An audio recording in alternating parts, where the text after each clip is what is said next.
All right, I'm as ready as I'm gonna be on this. So, Ed, I know I'm gonna probably butcher your last name, so I'll let you explain your last name because I Oh, right. know I'm gonna. Taoka, is that Uh, close? it's very close. It's Taoka. Uh, It's Taoka. So but it's very How that's very Taoka? close. Okay. Taoka, yeah. It's Taoka. And how long have you been into retics now? Well, well, it's about a decade, about 10 years. I've kept Sunny and Cher now. Well, yeah, about that. Yeah, approximately. 10 years. And what made you decide to go with retics over like maybe a smaller species? Well, well, this is I think quite similar to you. I grew up with reptiles from a quite young age, from about six, and during growing up with them, I've we've had tortoises all the way up to boa constrictors and Burmese python. And that was into my teens, and so but all that stuff I had to give up the hobby because I left well, I said, like everyone else, I had to go uni. Well, I had to go and do my degree and all this other stuff. But I made sure that my collection went to reputable homes, so to speak. But I said to myself that I would never. I didn't really want to go back unless it was for keeping something like a reticulated python. Like I said jokingly, I wouldn't go back to this hobby unless I was keeping a reticulated python. Oh, They was really? just yeah, it was just one of those things where I just thought I'm never going to go back. But the thing that I probably would go back if I had the chance to do so. Um, yeah, and then Really? I had the chance. Yeah, then had the chance to do so, and it's just been I've really loved every well, apart from the online stuff, I've pretty much I've loved working with them. They're an amazing species. Yeah. How does I gotta ask, how do we look in the U.S. as keepers? Because we act pretty ridiculous online. Uh, and I'm guilty of a lot of that. I don't. I'm kind of. It's kind of a circus, and I'm driving that clown car half the time. But I don't see a lot. I don't see a lot of the fighting and stuff. Um, on your guys' side that you kind of see over here in the U.S. Oh, yeah, definitely. It's I think when we've got the same stuff. I think we worry about the same stuff, but the way we vent it is maybe slightly different. If we disagree, I guess. But yeah, I do see Yeah, no, the not as quick to death threats, huh? no, yeah, yeah, Like we are that's here. another level. That's another level of yeah, discourse.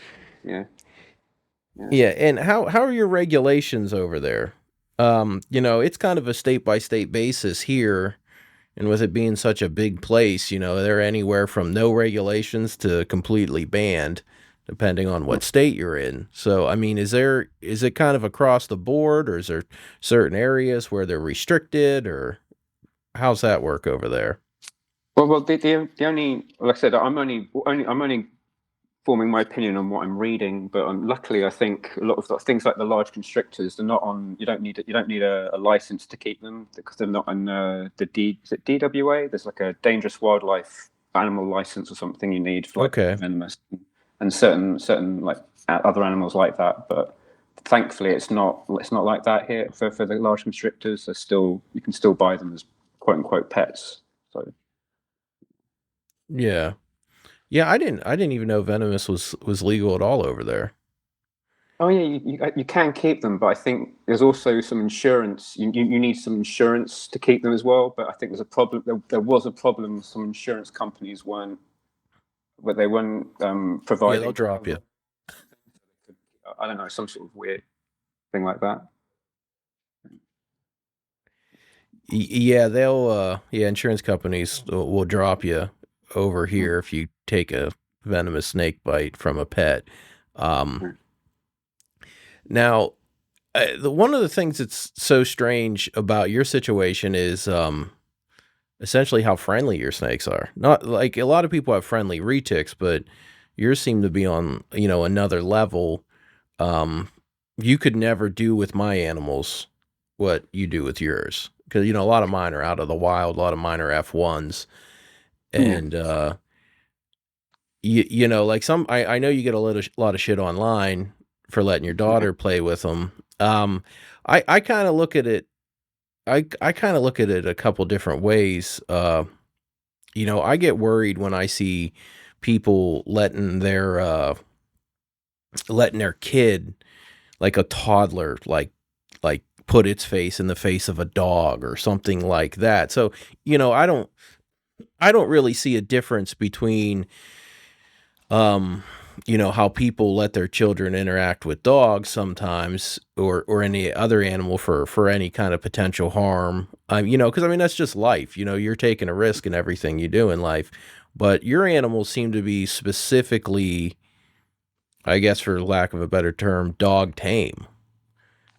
And Well, how much yeah. what went into that? How much work went into that?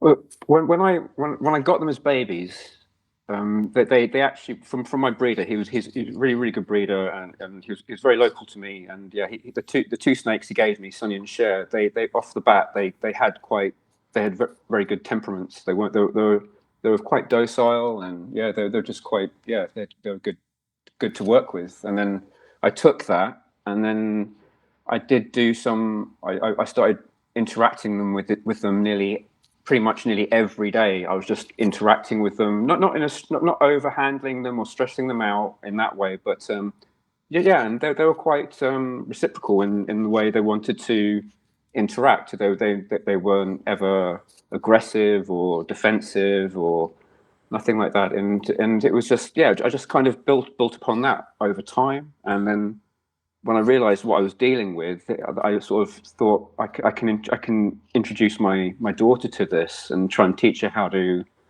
behave with them. So yeah, that was Hmm. Yeah, because I have a lot of my retics, um, I have to almost treat like they're venomous.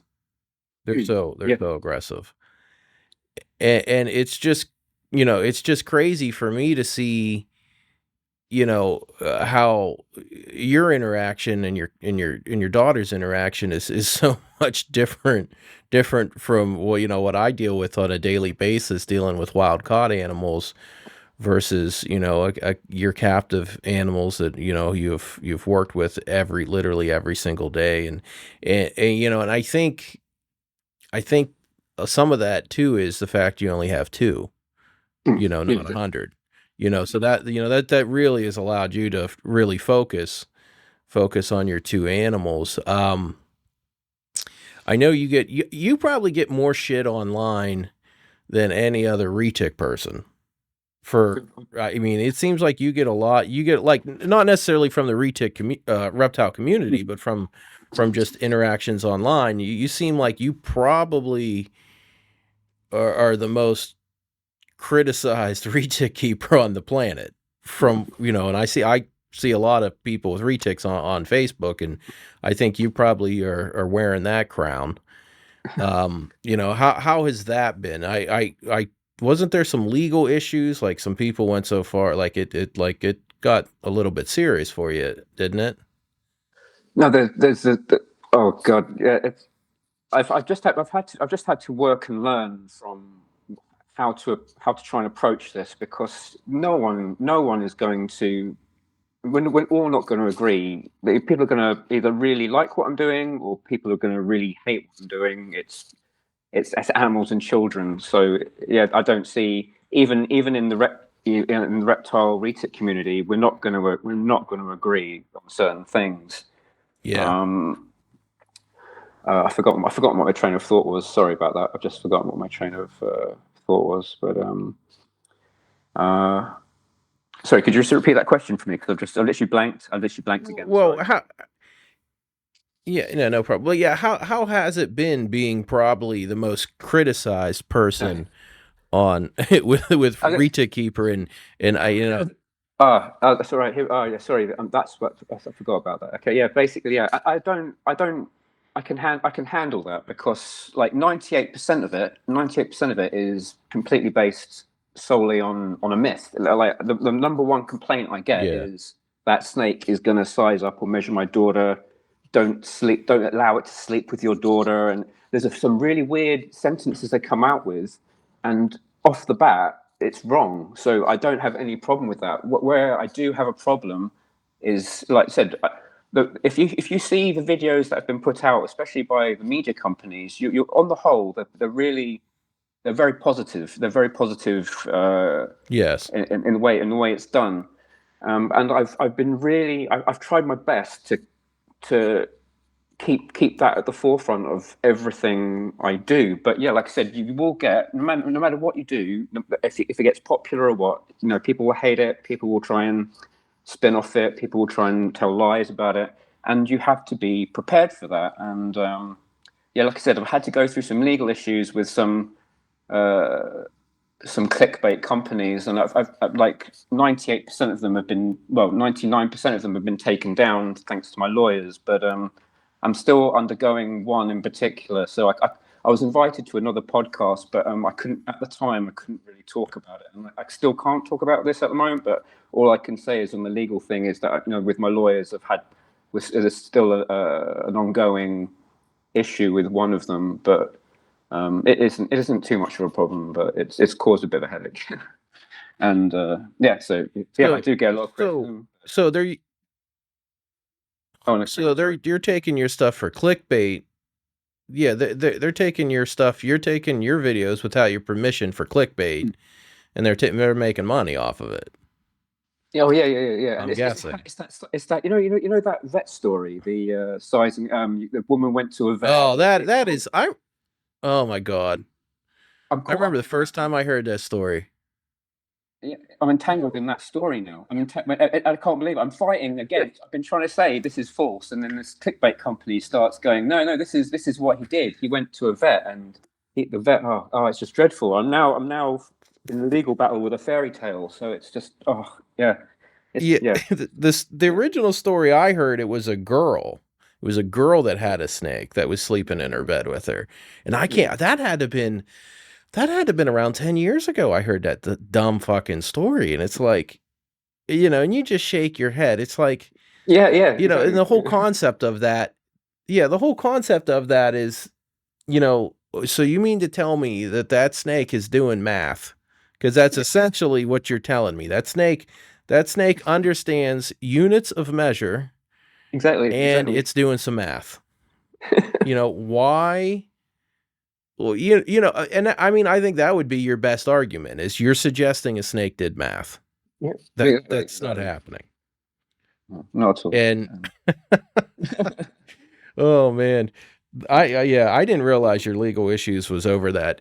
Has anybody ever? Because that's like an urban myth at this point. Has anybody ever been able to? I guess my argument would be like, okay, trace this back. Who is this guy? Who is this person? Who is this vet that said? You know what I mean? And I think that would be kind of funny to try to figure out where that story even came from, because I've been hearing. Oh man, I remember the first time I was at work when I heard that story, and Mm. this idiot, she was telling me this story, and I'm like, "What are you talking about?" She's like, "You didn't hear about this." Because everyone knew I had snakes. And they're like, yeah, there's this girl that she went to the vet and she because she was sleeping with her snake. And I'm like, Mm. and like right away, I was like, this is going to be great. And then she tells me this story about how she kept waking up with it like laying lined up beside her and all this stuff. And I'm like, what do you, they're like, well, the vet said it was trying to figure out if it could eat her. She's like, you better not sleep with your snakes. I'm like, unfortunately, I don't sleep. My snakes don't sleep in my bed with me to begin with, so this isn't much of an issue. But that story makes no sense. But Yes. no, she full on believed it. She's like, no, the vet said. I'm like, this No, never happened. it You're never telling me happened. about something that never happened.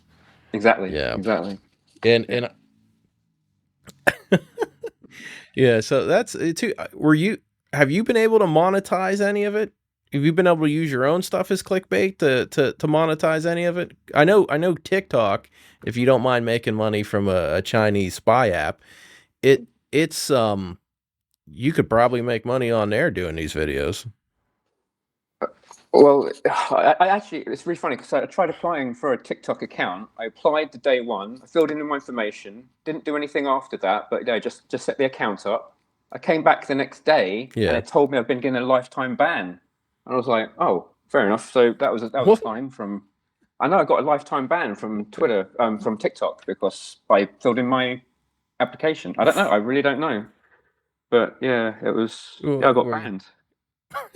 Hadn't done anything. Hadn't done Really? no, no, no. Hadn't done anything. Nothing. Just created a They fresh didn't, account. Yeah, got banned. and they It didn't. was They just ban you for life. banned me for, yeah, well, Yeah. 90. It's a 90-day ban or something. I don't know what it is, but yeah, your account's been banned. So like, oh right, okay. And I couldn't be bothered to find out Did you even why. post anything? No, nothing. No, I don't. I didn't Had post. you I didn't post? post one video. Nothing. Nothing. Absolutely nothing. I just got And they banned. just ban you. Just Yeah, right. exactly. He's Japanese. Ban him. No, no, I'm joking. No, no, it's fine. No, no, no, it's fine. But yeah. Yeah. Yeah. They didn't like that, huh? I don't know. I You were can't going think to of any talk about reason. vax. Wow. Yeah. Well, sometimes TikTok just will randomly kind of do stuff like that. I don't use it from like a conspiracy theory reasons, but yeah, I mean, I know a lot of people are doing their lives, just they just turn their phone on and they just go and clean their reptile room and talk about their stuff, and they're making a lot of money doing it, but um I don't know. Yeah, TikTok's been in the news a little bit here, and it's been in our legislation here, so I don't know. The US is probably going to move forward with some kind of restrictions on TikTok Right. here, and it's there's going to be millions of 12-year-old girls in the US having a dopamine crash Yep. when that goes down. They're gonna be going through dopamine detox, and they have no clue what's about to hit them. So but yeah, that's, I mean, it's easy. I guess it's easiest to capitalize on that kind of clickbait stuff on TikTok versus any of the other platforms anymore. So, but Mm. with how much content you put out, it'd be nice if you could make something off of it instead of having to hire lawyers to fight people that are that are making Yeah. money off of it. Yeah. No, no, no, no. And I said, And I said that. Yeah. Sorry, sorry, Karen. I didn't mean to interrupt you. Sorry. yeah, is it all been mostly UK people, or has it been US people? Like who's stealing your stuff and doing the clickbait? Like, is it Oh, I think that there's some like clickbait companies in the US, like one in Florida somewhere. really? But yeah, yeah, yeah. But yeah, so I'm going through it, trying now at the moment, trying to get it taken down by a different way. But yeah, it should resolve itself hopefully. But yeah, it has caused a bit of a headache, but it's to be Really? expected, I think. Yeah, yeah. Yeah. Now with your retics, you have a pair, correct? You have a male, female, right? Yes, Sunny yes, yes, Share, I'm yeah. guessing, based on the names. Yeah. I'm guessing you have no interest in breeding. No, like I said, I always wanted the opportunity to do so. That's why I got them. But ultimately, I'm not a breeder. I really am not. I've not bred anything. The only thing I've bred in success was stick insects, and I managed to get a plague forming of stick insects. But I've not bred anything before in my life. But yeah, like I said, Really?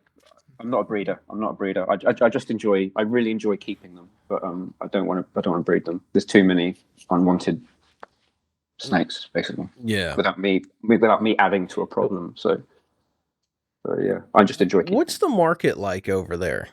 What's the market like over there I'm on so retics? I mean, well. I'm kind of really out. is I'm like, really out. do you see? Oh, you are, okay. So you don't know like what stuff is pricing for over there, because I mean, I know the localities in the US sell for a lot more than they do, well, anywhere else, because of our importation ban. And Yeah, that's the one thing I'm really jealous of is, if you want a wild caught whatever, you can still get one. I can't. yeah. you Yeah, it know was, we can still you know import them in. We can still import them in here. So yeah. yeah, yeah. Yeah, and But, it's Do you look into are you interested in localities at all, or are you more into just some of the morphs and I actually became. I actually, when you start, I actually became more interested when I saw your, is it eugenics, RETIC, eugenics yeah. Facebook page, and I found I that got a lot of really, shit for that name. I'm I not, got a I'm lot not of really, shit for that name. really, well, I said I wasn't really too sure on, I don't know what you, well, I've got an idea of what it means, but I'm not, like I said, the actual your Facebook page of that I found interesting on the localities and locations of the different the different like I said, the smaller snakes and the mainlands, so to speak. So I did find that interesting. Yeah, they're so interesting, and there's so many of them, Mm. and and that's why it's kind of a double edged sword because I've been pushing for at least responsible production for a while, and at the same time, I'd love to have importation back because I know a lot of the stuff that's out there that a lot of other people haven't seen, and it's like we have no, like, we think we know what a reticulated python is, and we don't, because there are so many variations of them, and unfortunately, retic eugenics, kind of it kind of got I kind of got pushed aside when the U.S. Dwarf and Superdwarf group took off because of the Superdwarf craze, and then it's a lot of people are quote unquote into localities, but they're more. It's really they're into a handful of localities that are selling for more money. They're not really in the U.S. at least they're not nearly as interested in them as different localities as they are as a locality price point. Um, but I'm actually getting ready to start. Um, I lost my business page on Facebook, and there's a massive amount of stuff on there too. Eugenics kind of got buried in everything, so I'm actually in the process of starting to write blog posts because I have a website, and Mm. I put up that little section of like a locality archive. So I'm actually in the process of I'm just going to start writing like mini blog posts on all kinds of different retics and different issue or different aspects of like pattern and stuff like that. So if people want to see it, it's just there, and then I don't got to worry about me being dumb on Facebook and then losing a group or losing a page. Or they took my business page down for no reason. I didn't have any animal cells, nothing on there. And there was a massive amount of localities on that page, and it's gone. It's gone. We lost, so I lost that page, and I don't know if you'd ever seen it, but before Facebook banned animal cells, there was the Reticulated Python Lovers Indonesia page, and that was the largest source for locality information in the world. Oh, right. Like, and by accident, they weren't they because you were still allowed to sell animals at the time, and everybody in Indonesia and everywhere else would be like, hey, here's this from this island, this from this island. And there was a couple hundred localities just on it. Was the largest source, and that just we lost that. Uh, Facebook said no more animal cells, so they took the page down. It's like that was yeah. I was like, Mm. it's in, first of all, it's Indonesia. Who cares if they're selling to each other? And two, it's like, Facebook had no understanding that that was the world's largest source of information for locality retics, for pictures, Yeah. for data, and it's we lost that overnight. And a lot of people don't realize that um that information's hard to come by. It's not like you can it's so hard to find, like, if if you want to know or about a specific retic from some specific island nobody's heard of, you can't Google it. Yeah, exactly. I Yeah. mean, it's because there's very little information. So you got to talk to somebody that lives close to that island in Indonesia that happened to catch one. So that's unfortunate. But yeah, have you ever considered any of the smaller retics? Ever getting I, trying any of the smaller locale? even if I had the option now to like get a dwarf or super dwarf, I still love the mainlands. That was the whole point of retics. That Yeah, they're the longest species in the world. It's just like that. That yeah, is. And no, I love. No, don't get me wrong. I think the dwarves and super, whatever you want to call them, the small, those smaller retics. And I think that that's an amazing size. yeah. I've seen the Carumpas, what they're called, and yeah, they were just tiny, absolutely tiny. But no, I like the mainlands. I like the large constrictors. That's just me. I just that's my preference. I like the large snakes. Yeah, I look at that from a breeding standpoint with the super dwarfs and the dwarfs. Um, I feel like that's a safer product Mm. to put out to the world. You know what I mean? It's just, I mean, not that a 12-foot snake isn't dangerous, but it's not nearly as dangerous as an 18-foot snake, you know? Wait, And, one interesting fact about those Karampas was, those were the only wild caught snakes I ever had that acted like, captive borns, like oh, really? fresh out the wild. They were just, yeah, I only ever had 4 or 5 of them come in, and their temperament was so drastically different than even from, say, a Kalatoa or a Medu, something right beside them. I have no idea why that was, but if temperament is essentially genetic, Mm. it should be interesting to see down the line. Because we see how friendly your snakes are, and if you put that kind of work into an animal that's naturally a calm disposition, it should be interesting to see if that's a reproducible trait that can make an even friendlier snake right out the box, basically, for Yeah. people. Did you notice that was that predominantly with Like, the Carumpas? There was no other like snake like that in terms oh, of I only ever disposition. got in 4 or 5. Oh, Yeah, I'd only okay. ever got in 4 or 5 wild caught Karampas, and they were all like that. Wow. Wow. They were all, and Wow. I have no idea, like, and you compare that to something like a Siram or a Halmahara, and those things were just so Okay. violent. And I had probably 20 plus localities like come through come through over the years, and um, it's different localities have different dispositions. That's what's so crazy about it. Hmm.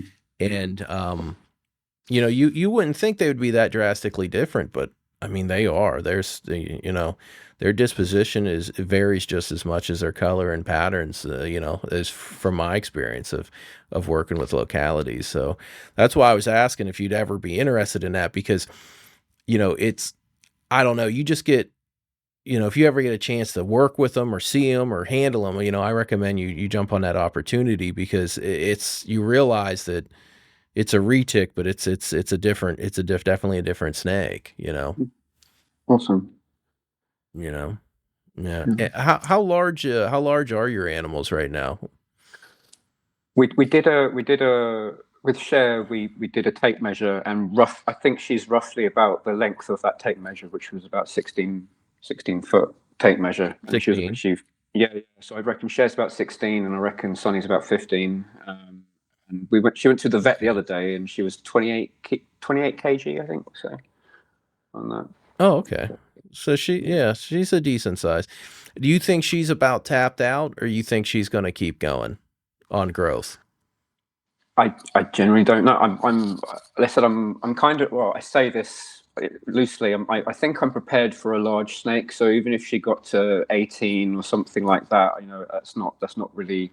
I don't see that as a problem about that. But I don't think she's going to grow much more. I don't think, unless, I don't know.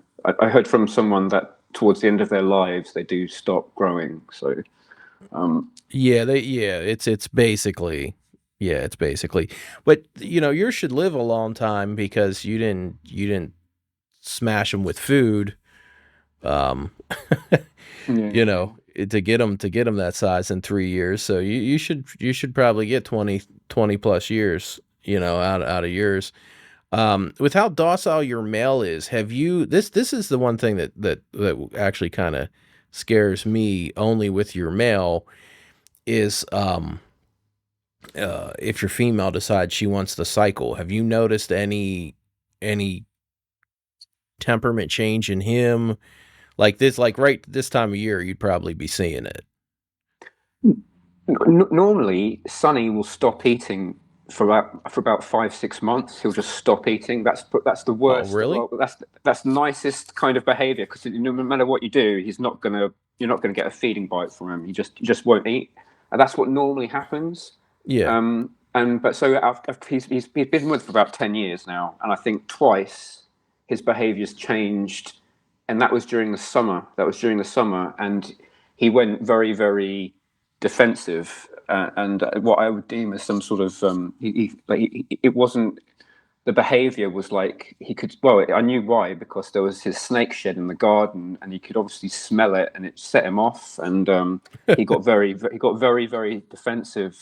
It wasn't like a food response. It was like, there's another snake here, Yeah. kind of thing. And he was just really angry. He was really miffed, and getting him back in the cage was just that was a mission. That was a mission, because he'd just wrapped up my leg, but I'd had my leg stuck, just trying to get it into the vivarium and just trying to push him off, kind of thing. But yeah, twice his behaviour, I'd say, it was completely changed, and it was from no fault of his own. You know, you have to understand. Well, yeah, I said, if you can understand, he's going through a breeding phase and cycle. It's just these things working with animals. But yeah, that's the only time that I've Yeah. been that's drastic behaviour from him. Really. And yeah, that's good. You haven't got any strikes. I don't know if you've ever looked into how the males bite different if they're in breeder mode. They have a different bite style, I've heard and this. it's very. I've Oh, only sorry, I got didn't. nicked a couple times. I've been lucky. Mm. Yeah, I've been lucky. I've never taken a. I've never had one fully. I've caught a couple rows of teeth, but I've never had one latch down. And then what they do is, because you normally, if a defensive bite, it's just a open mouth type situation. Yeah, I And get you. Yeah. males in breeder mode, yeah, males in breeder mode, they do this thing where they hit you, they close down, and as they pull back, they close their mouth. So it's like a Mhm, pair of scissors, mhm. and that's how it looks. The wounds actually look like knife wounds. And I fortunately I've only ever taken nicks from it, but you know, with your male being as friendly as he is, it doesn't seem like he's ever reverted into that. And you know, I got some males that rarely show anything. They'll buck a little bit, like they'll push you or they'll arch a little bit. No, they'll, you know, they'll huff and puff, but they're not too bad. But like my male Sulawesi, this time of year, he's like, I'm afraid of that snake this time of year, and I'm not afraid of snakes. And he's not even that Okay. big. You know, he's only like Right. 13. He's only like 12, 13 feet. Oh, But he he uh he tries to get my face. He comes out of that cage. You know, he's right off Sulawesi Island. He's wild caught, you know, mhm. and he's like, let's fight, you know, and it's for like Wow. 3 to 4 months out of the year. It's just battling this psychotic animal. Oh God. But they are actually, my solos were locked up. Yeah, my solos were locked up yesterday. So if I get lucky and get a clutch and you decide you want something that is probably gonna get ridiculously big, I can Sure. ship you a sola. Oh But wow. have you ever played with solas? Have you ever handled a sola in person? No, no, I've not had the They're pleasure. interesting. Yeah. They're a really thick-bodied retic. They're a really thick-bodied retic. And Is it yeah, they're built different. right? Right. Because I've seen some of. I think Yeah, they're is it just not? Is it not Sulawesi? What am I thinking of? Oh, Sumatran? Is it Sumatran which get quite big as well? so, Quite thick. yeah, Is it Sumatran? Sumatrans get pretty big. Yeah. So yeah, Sumatrans get pretty big. They have that standard mainland look. They look like stuff you see mostly out of Yeah. I Java like that. or up north out of Malaysia, that area. The Sulawesi have more of that Salayer. They, you know, they're from that Saputrii uh, uh, group of retics, you know, so they got a lot more of the reds and browns, and But yeah, they're a neat animal. They're definitely a different type of retic. Personally, I think they need their own own classification.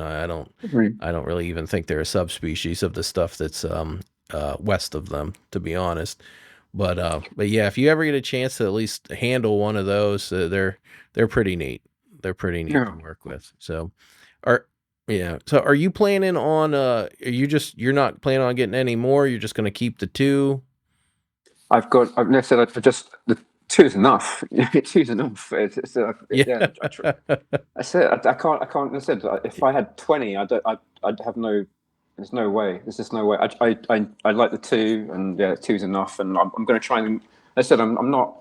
I'm trying to get them better enclosures for where they are at the moment, and that's basically my focus. Is I'm just trying to yeah, just trying to get through and just trying to provide as best I can for them. And yeah, getting any more would just be Yeah. You're insane. yeah. You're already keeping them in pretty big cages, though, aren't you? I thought I saw your cages. They look pretty decent size.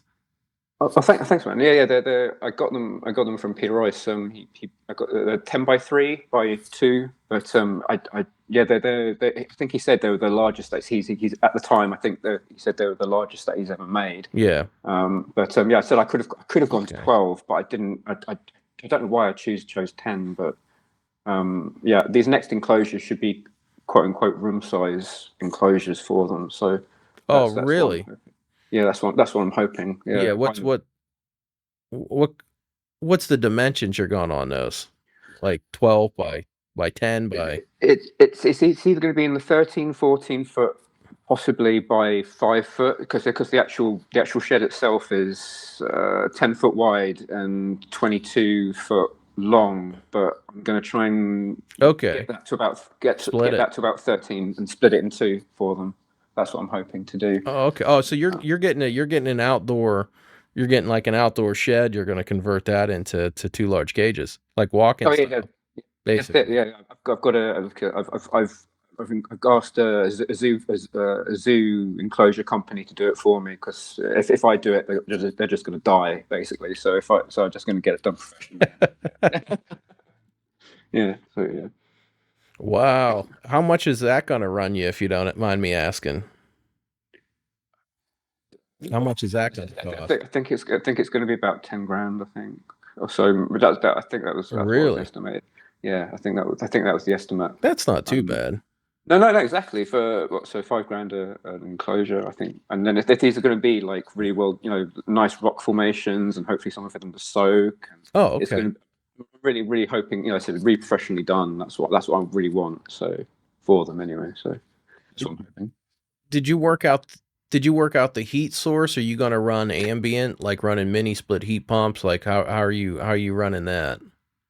I consider myself kind of I don't want to say lazy keeper, but the thing is, as I said, I don't want things too difficult. Like I said, the requirements I've asked for him is so it's economical to run and easy to clean. That's because that's what the two fundamental requirements that I really want for it.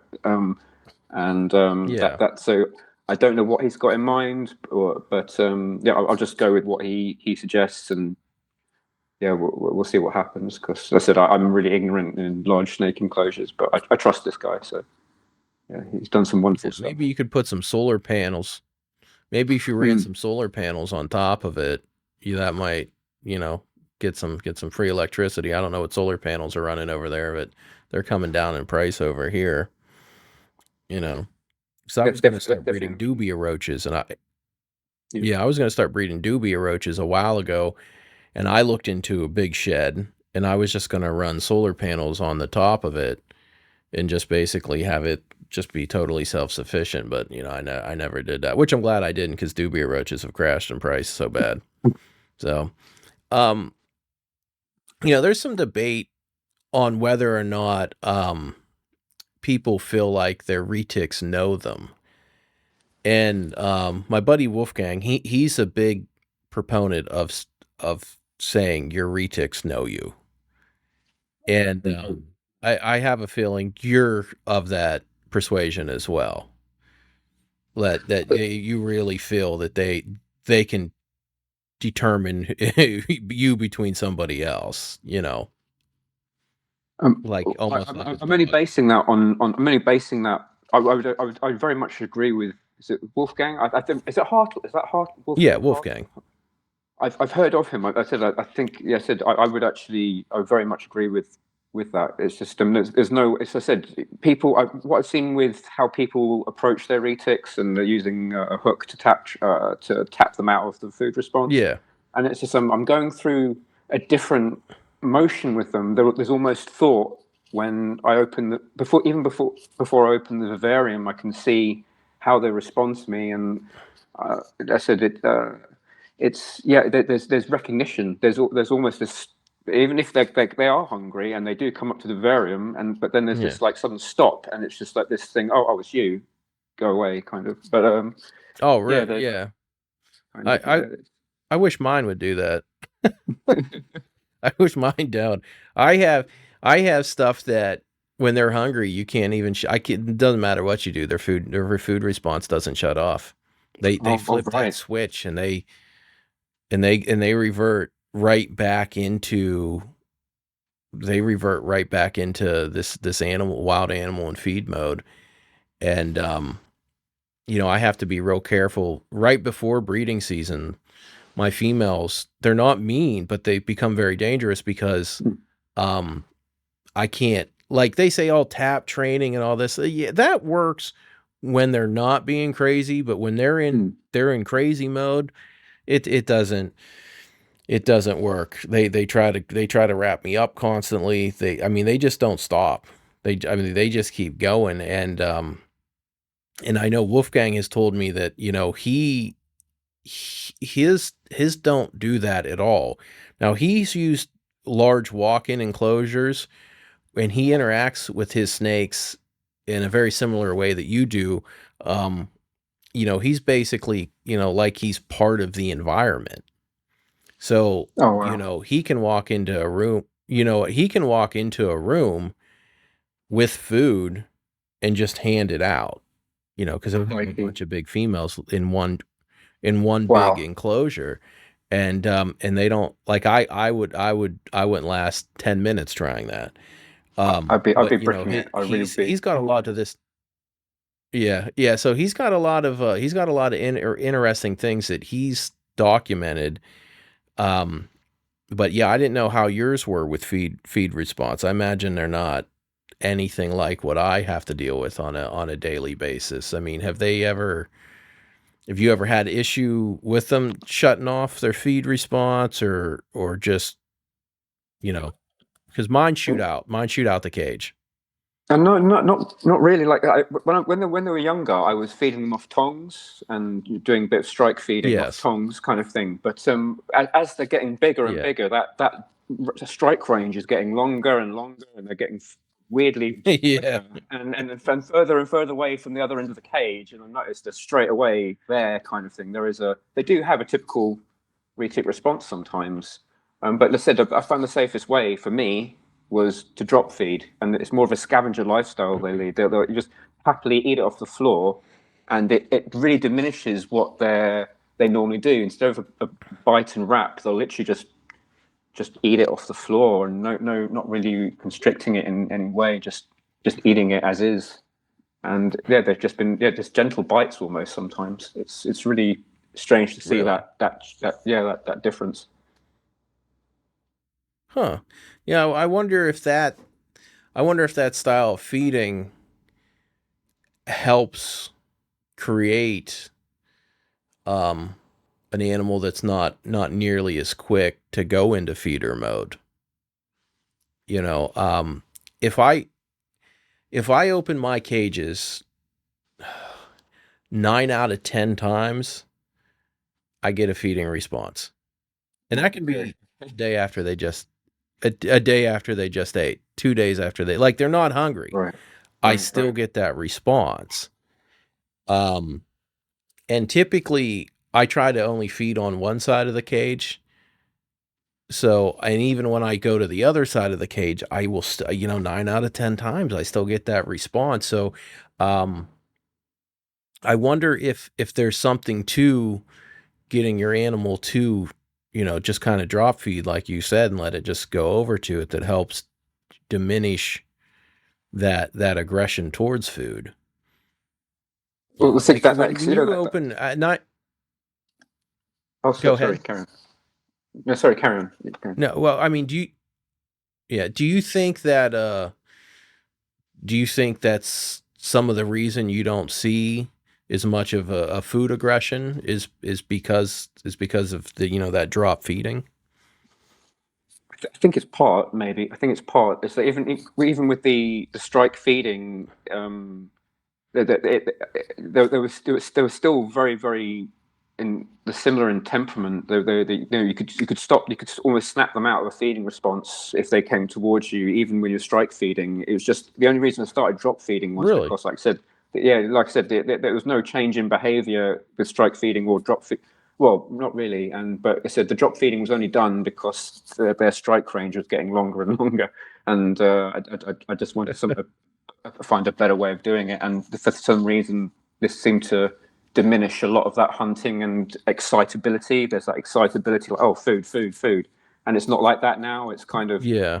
this indifference rather than going straight automatically to a hunting response. It's just that I said there's this. I said what Wolfgang would say. It's like I presume like there's this Yeah. understanding they've learned. So it's either going to be interaction time or feeding time. And like I said, once they get that smell of food, all bets are off. Like I said, it's complete. You can see the change in behaviour as soon as they get the whiff of the smell. And yeah, I do make sure I'm more cautious when I'm dealing with food. That's why my daughter's not allowed to feed them just yet, anyway. Yeah, I usually get their attention at one side of the cage, like waving my hand, like, and then I open the other side and I throw the rabbit Right, right. at them. Yeah. And as soon as I just throw it towards their head, and they almost 95% of the times they feel it when it touches their body, and they just swing and they just hit it. But Yeah. I mean, that's yeah, I mean, and it's that's probably my most dangerous time is Mm. is 100% when I'm feeding. Yeah, And I definitely. just think it's fascinating, because I think it's fascinating, like when I talk to Wolfgang about what he sees, because of how he keeps his and how he interacts, and then when I see how your snakes are with you and your daughter, because it's the behavior differences, you wouldn't even know they're the same animals, like from what I have versus what you have.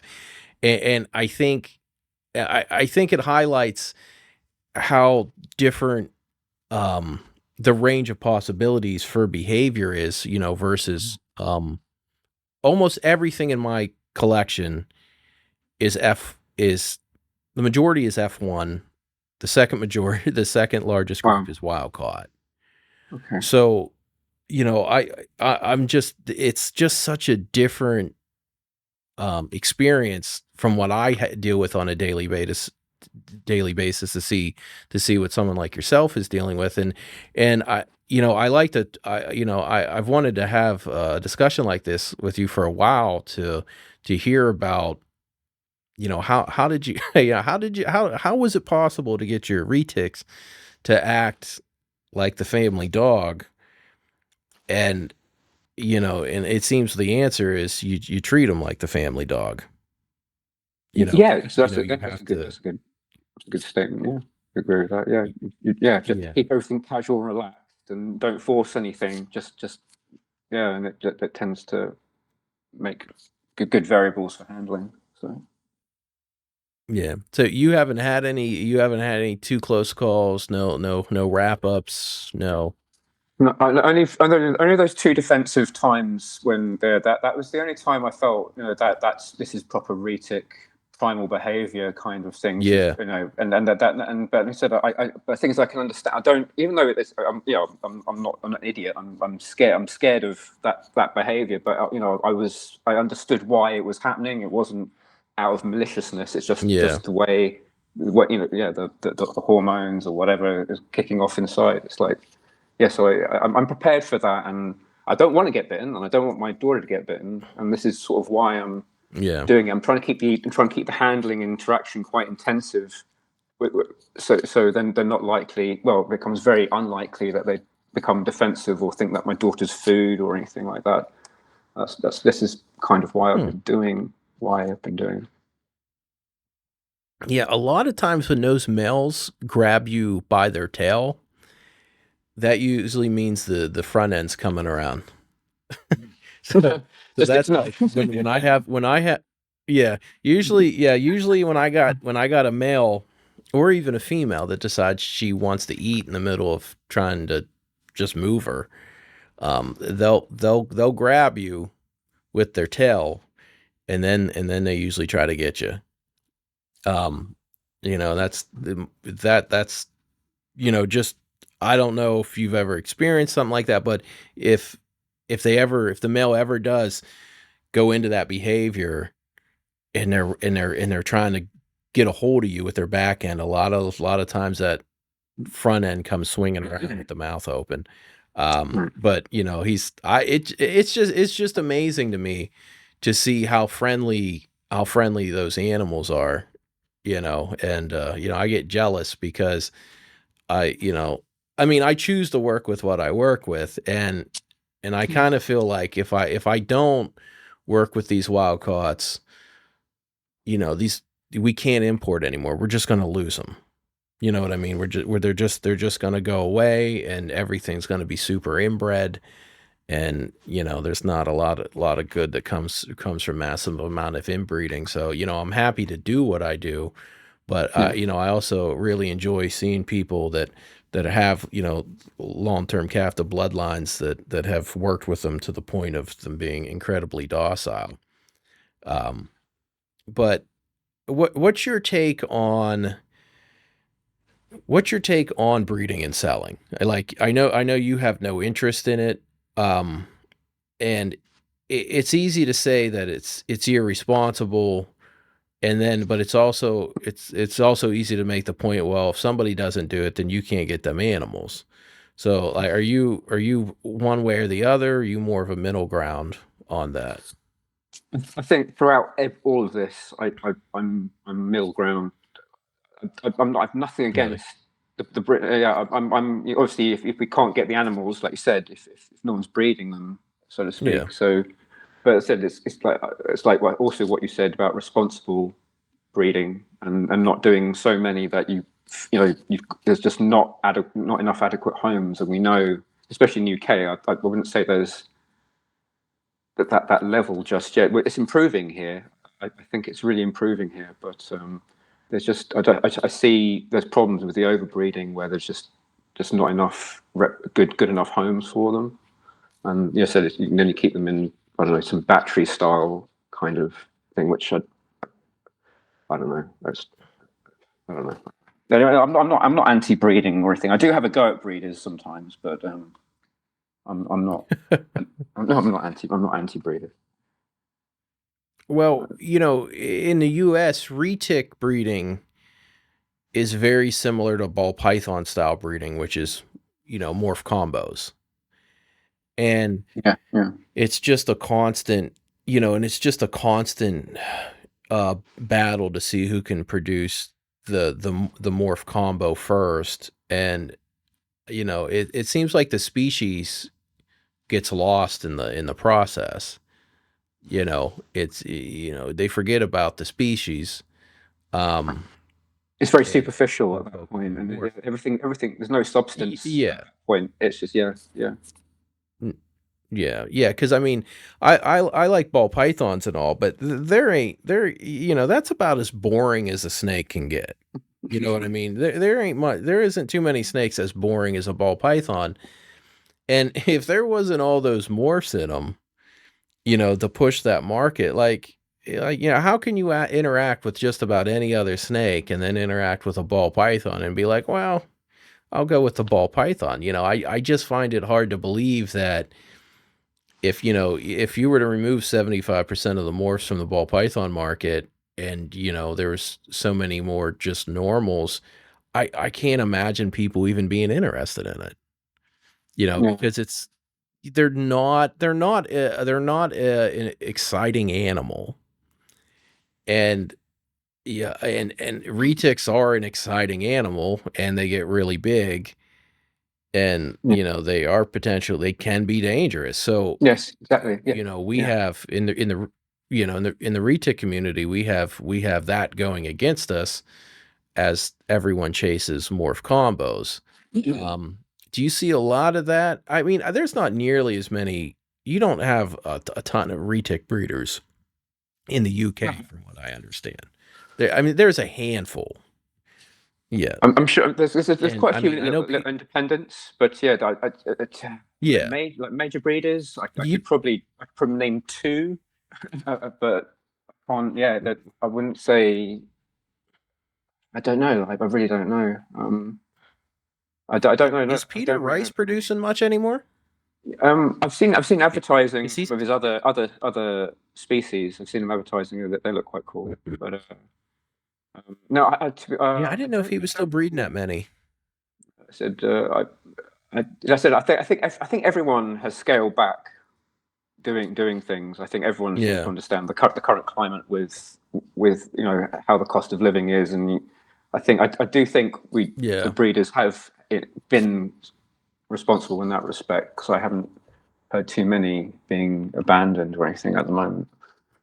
But Well, yeah. 10 years ago or so, maybe a little more. There was a larger pet store type breeding place over there. I want to say was it called the Reptile Room or somewhere? Oh, The was that working with prehistoric pets in Blackpool or somewhere? yeah, yeah, I think they were doing something with Jay or something. Can't remember. I think yeah, that was the reptile. I think. and I predicted the UK retic market crash immediately when Jay started working with them. I was like, the UK is so small compared to the US. Like, you can flood the UK with a few breedings. And Jay was just filling that place up with retics. And it only took like a year and a half, and it was done. You know what I mean? It was just there just wasn't the clientele for that mass production style. And we were on the verge of losing importation and interstate commerce, which we did lose for a little bit here. Mm. And so Jay was looking to overseas, and he, his big thing was, well, he was flying over there and taking all this stuff over there, and it was like, are you kidding me? Do you not understand basic economics? You're looking at something significantly smaller, for potential customers, and everyone over there seems to be more responsible than people here. So, you're getting a more responsible customer. Like, and that crashed so quick, so quick. And I don't know whatever happened to that place. It wasn't. I I think agree. it was like a full blown pet store. I've not heard anything. I don't think I didn't even. I've been so out of the loop of anything. I've heard of them, but Yeah, I I don't don't even know. know if the place is. Yeah, I don't even know if the place is still open. But and that was Jay's attempt to try to get a new market when we were on the verge of ours becoming illegal, and I couldn't believe that he thought that that was even a viable option in the UK. And I'm like, because in the US we kind of have this like bigger and more is better mentality. So, we feel the need to buy bigger snakes and bigger TVs and bigger everything. And I'm like, man, I don't see that translating, over there with the retics. And of course it didn't. And, but yeah, I didn't know if Peter Rice was still working with his leucistics, or if he was still doing any of that stuff. That was a big thing he was doing a decade ago. Yeah, because he had some really lovely ones. Like it's like an opal. I still don't know what an opal is, but I've seen pictures of that. It's like I thought it was a calico or something, but yeah, he's got some quite interesting Yeah, retics. Yeah. yeah, I forget what, yeah, because they got some different names for some different stuff. I forget what the opal was, but he Mm. he did have a relatively healthy line of leucistic. Yeah, that's what I Um, heard. Yeah. did you ever get to see those? I've never seen a The lemon glow. leucistics. I've never seen them in person. Yeah, All the the yellow snakes that really. make them. I've never seen them, but yes, I've heard a lot of discussion Yeah, about them. Get what a platinum or a lemon glow and all this other stuff that goes with yeah. it. But no. Lemon Glow makes the True Lucy, Hmm. and the other platinum line makes the Ultra. And then Yeah, when you breed exactly. them, you get together. If you breed them together, you get the Ivory. Yeah, yeah. I But think unfortunately, Sunny the comes. Leucistics, Oh, sorry, Karen. Sorry, I didn't mean to yeah, interrupt you. yeah. Unfortunately, the True Lucies, there seems to be some. The My buddy did a bunch of research on them because he has them, and it's looking like during embryo development, before pigment uh development and oh peristalsis split in Right. embryonic, like, how everything just splits and like doubles and splits and doubles. Yeah. For some reason, at some point, those two things are like connected, and it seems like leucism turns off pigment development before the split's made. So they don't know if it's the muscle or the signal to brain that causes them to to have their digestive tract work properly. It just doesn't, and I've heard this. I've unfortunately, heard some sort of some digestive issues or something. Some of them get or something. well, I've heard there's a it seems mortality like, rate. yeah, it's really high. It's like 50% and above typically. Oh, oh, right. Okay. Yeah, yeah, yeah. I think my buddies had the highest survival rate at 62% or something like that of Lucy, Right. of a clutch of Lucy's. Okay. And Okay. before that it had been like 90%, 90% mortality rate. So Wow. I don't know if giving them stuff to climb, yeah, I don't know if giving them stuff to climb on helps, or any of that, because the ivories still have the issues, and the ultras don't seem to have that issue. They're Huh. like a dirty yellow with some white, but they got the Hmm. black eyes too. But the Yeah. true Lucy's, man, they are snow white. They are just totally snow white, and they're such a pretty snake. And it's just unfortunate that whatever that genetic mechanism, it kicks on a little too early. If it just Mhm. waited a little bit longer to kick on, we would have healthy leucistic retics, Yeah. and there isn't much. It's hard to beat a snow white snake with black eyes. But yeah, I didn't know if you mentioned Peter Rice. I didn't know if you'd ever got to see any of his stuff No, or he just came to he just came to set up our enclosures for Sonny and Share, but I've not been to his place. But I've heard a lot about. I think he's got oh a new really? kind of. I think he's got a new kind of place he's built, which is looks quite exciting. So yeah, but yeah, I've met Yeah, him. I saw something. They were. I just saw a picture of like a new reptile room or something he was doing. Yeah, looked Um, pretty good. yeah. Now, do you ever go to any reptile shows over there, or you do any of that kind of stuff? I'm a proper introvert. I literally go to work, go and Oh, see my snakes, and that's it. I have no life apart from that. That's why. That's right. I just spend That's right. I hate people. I just like animals, and I just want to go to work, and I just want to handle my snake. Like reptile expos.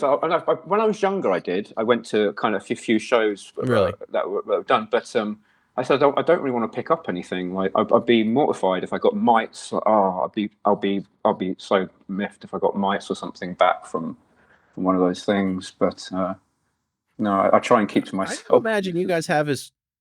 Did, I can't imagine you guys have as much of a mite problem over there as we have here.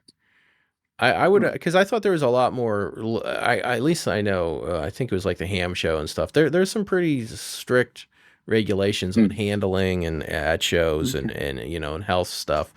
Um, Okay. yeah, it's a pain in the ass. I'd got mites, um, and I was a pain in the ass. I had to take all the bedding out of every single cage. Oh And God. it's like it was three. It's 3 months.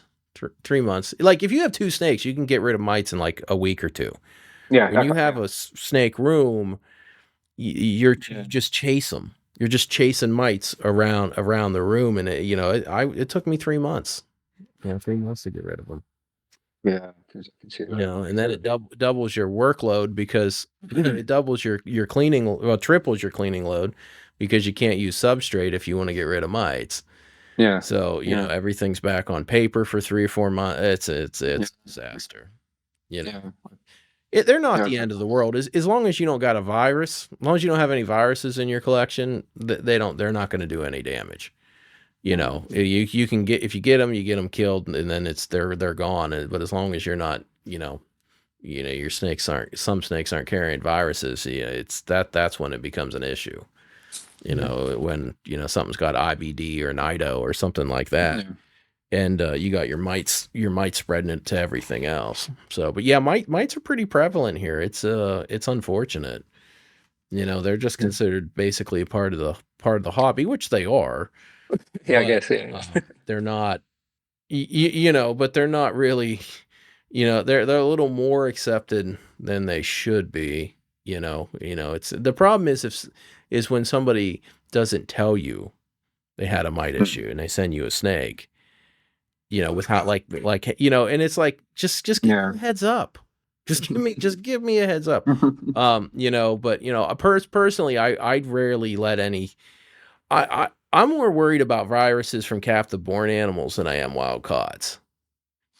I'm much more, because like ball python is basically factory farming here. It's, stuff as many ball pythons in a room as you can. And, you see in factory farming, the amount of bacteria, viruses, all that stuff that pop up when you have a lot of animals crammed into one space. And so I'm much more worried about, I'll let something from the wild in my collection, and not worry about it like I do if something's coming from a large captive collection. I'm much more scared of picking up something, and unfortunately I think we're going to see more viruses because of the style of keeping for breeding purposes, to be honest. But something like your collection, I mean, you don't ever have to worry about anything. It's a closed system, so that's what I'm trying to aim for. Yeah, you got a closed system, so you don't ever have to worry about getting anything. Like there's a big NIDO scare for a little bit over here, but I don't think NIDO really does much to retics. But is there anybody over there talking about any viral issues, or you don't have that kind of? Yeah, I actually spoke to, when Peter Rice came to do the enclosures. I actually spoke to him about that. Is it the IBD and all that other stuff? The IBD. Yeah, but he said it's not really that much of a issue here. I think that's what I remember from the conversation. No. So you don't got 50,000 ball pythons coming in every year from Africa. That's why it's not an issue. That's where it comes from. It's a mutation of a hemorrhagic fever in rats that made the genetic jump to reptiles. Right. It's from Africa. So it's, we just have tons of stuff coming in, wild caughts coming from Africa every year. So that's where we're getting a lot of that stuff from. Right. Is there not a lot of importation of wild caughts over there, is there? See, this is the weird thing. Like I've noticed, like UK, EU, all you guys seem to be much more inclined to spend a lot more money on a captive bred animal versus a little bit of money on a wild caught. It does seem like the mindset over there is definitely, quality over quantity. And you guys seem to be very, very focused on, the captive born side of things. And I mean, I just, like, to me, it seems crazy. Like you can get a wild caught retic if you wanted, like today. Like I would be placing that order today.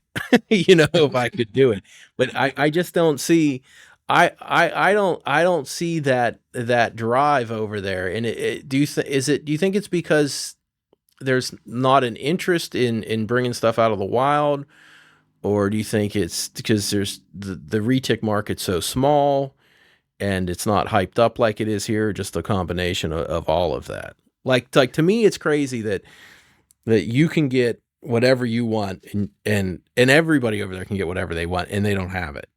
I struggle with that daily. Well, with the, I think the breeder I got my snakes from, I know he was importing a few retics in from Asia, but like Oh, I said, okay. the British, well, is it Jacob Colts and the guy from Jakku. Hayes? Yeah, Yeah. Jacob, and there's a guy from Hayes Retics. They seem to be doing more quality than quantity. If I've been seeing what they've been Yeah. advertising, like some of those, there's some really nice percentages in those snakes, and they're not just Yeah. run of the mill kind. I think that there is more gear towards better quality retics than just getting mass produced something on a, I don't know, on a battery scale. But so I don't know any of their breeding practices, but I'm saying the stuff that I've seen has been very, very good. And yeah, like the quality Yeah, has it been all seems to incredible. be really top notch stuff that they're producing. That's just being produced over there, and I don't see the world's first craze over there for gene stacking. I'm not seeing a lot of morph combos that look bad coming out of UK and EU, which is nice. And here, like we just seem to have no concept of how morphs stripe each other out and take away color and pattern. Like Mm. they just keep putting them together and keep getting the same results, and can't figure out why they keep getting the same results. Um, what do you do for? Isn't there some like different regulations on rodents over there for keeping, feeding? Is it? I heard that you can't do live feedings. Is that That's is not that you what guys, or was that in you?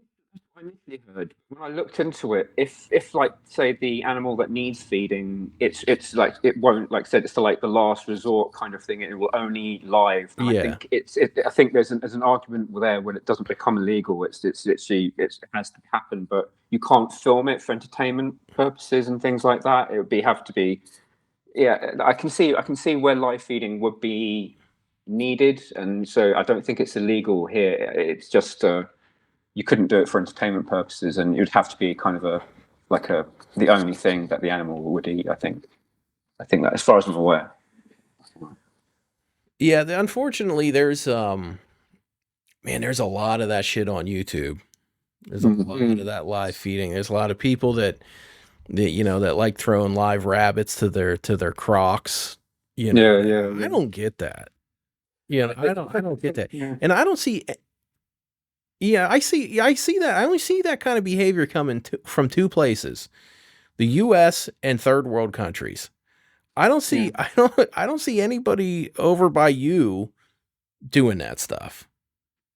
So I don't understand why the US can't get away from the entertainment value Mm. of, well, let's watch an animal kill another animal. And even Nerd, Kevin likes to run his mouth and preach about this and that, but when they need views, they'll do a live feeding. They did a live king cobra feeding. And they're like, we hate to do this, but this snake only eats live. And then they are just like irritating a king cobra. I think they're to Mm. kill a corn snake. I'm like, what are you Yeah. doing? Like this was strictly for views, while simultaneously you advocate not doing this stuff. And Yeah. I don't see that out of people over by you. You know what I mean? I just don't understand why we can't in the US get away from it. And then you got people like Nerd who are so adamantly opposed to it, yet they're doing it. And he's doing like the home surgeries. And It's like, come on. Like what you know what there just seems to be such a different attitude towards stuff um between UK, EU, and the US. And I mean, I don't see anybody over there doing the dumb shit we're doing. And I don't know if that's a cultural thing or just a general IQ thing or what it is. I'm not seeing that behavior out of you guys. So, I yeah, but I that's, mean, yeah. but I just don't. You guys don't even seem interested in it. Even have an interest in doing something like that. Uh, it, your guys' enclosures typically over there are a lot bigger and a lot nicer than ours too. I saw. I did. This What is do you? sorry. The only thing I would say with that bit of thing, I've seen a few of the breeders who like doing the larger constrictors. I'm not going to go into what species, but Yeah, some of the breeders I have seen that the popular breeders. I've thought, how is that yeah, height reasonable? That some of the height of the, well, I know the enclosure is not particularly great, but it's just the height is so narrow. I'm yeah. amazed you can do that. And yeah, there's no. Yeah, I said with yes, yeah, some of those larger species that are water based, it's like there's nothing really for them. It's just this Nowhere for it to shoebox. go.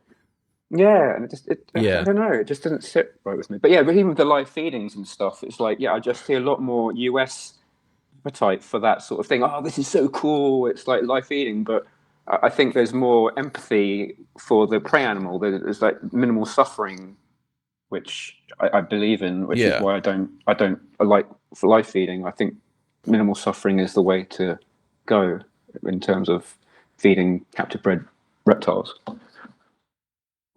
Yeah.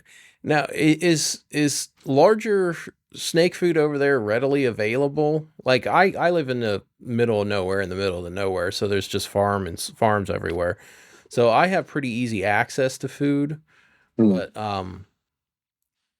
like people that live in a higher population density here in the cities, they have a harder time. They're paying a lot more money for snake food. Yeah.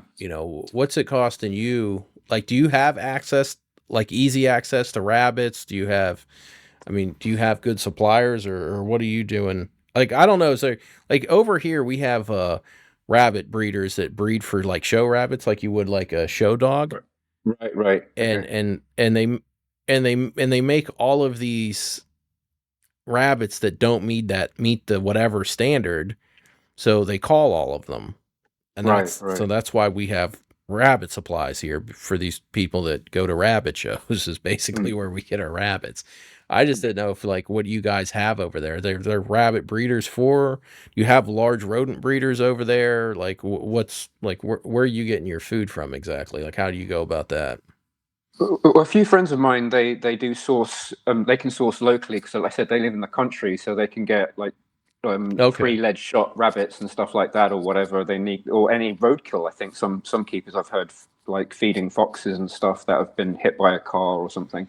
But yeah, there's two primary um, I guess places where I go for, and I can get them very easily, readily available, like large rabbits, extra large rabbits. Oh, that's good.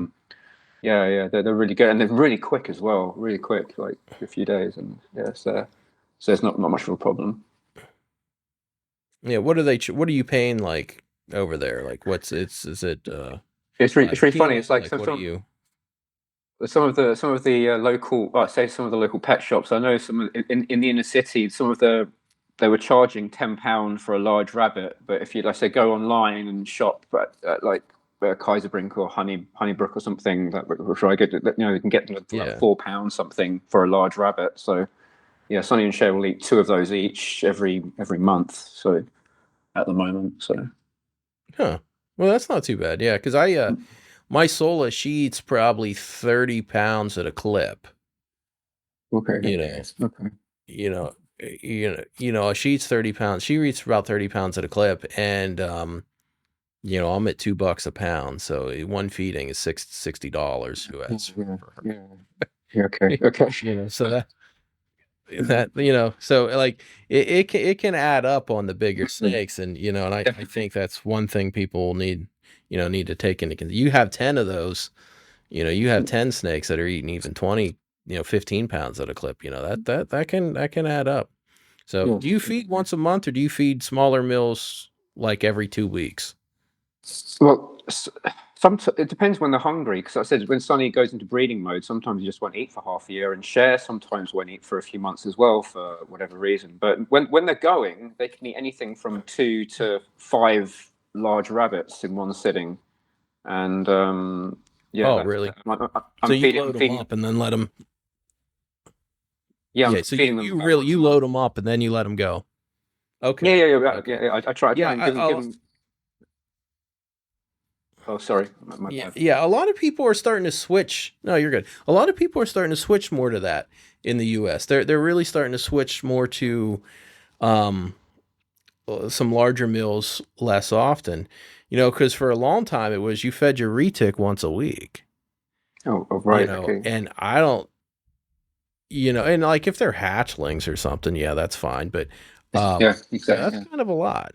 And there's a reason our snakes got so big and so overweight. It's because every 7 days we were Yeah. hitting them with Yeah. a massive amount of food. But I've really switched over to that every 3 weeks Mm. type type situation. 3 weeks, sometimes a month. Usually it's three Yeah, weeks.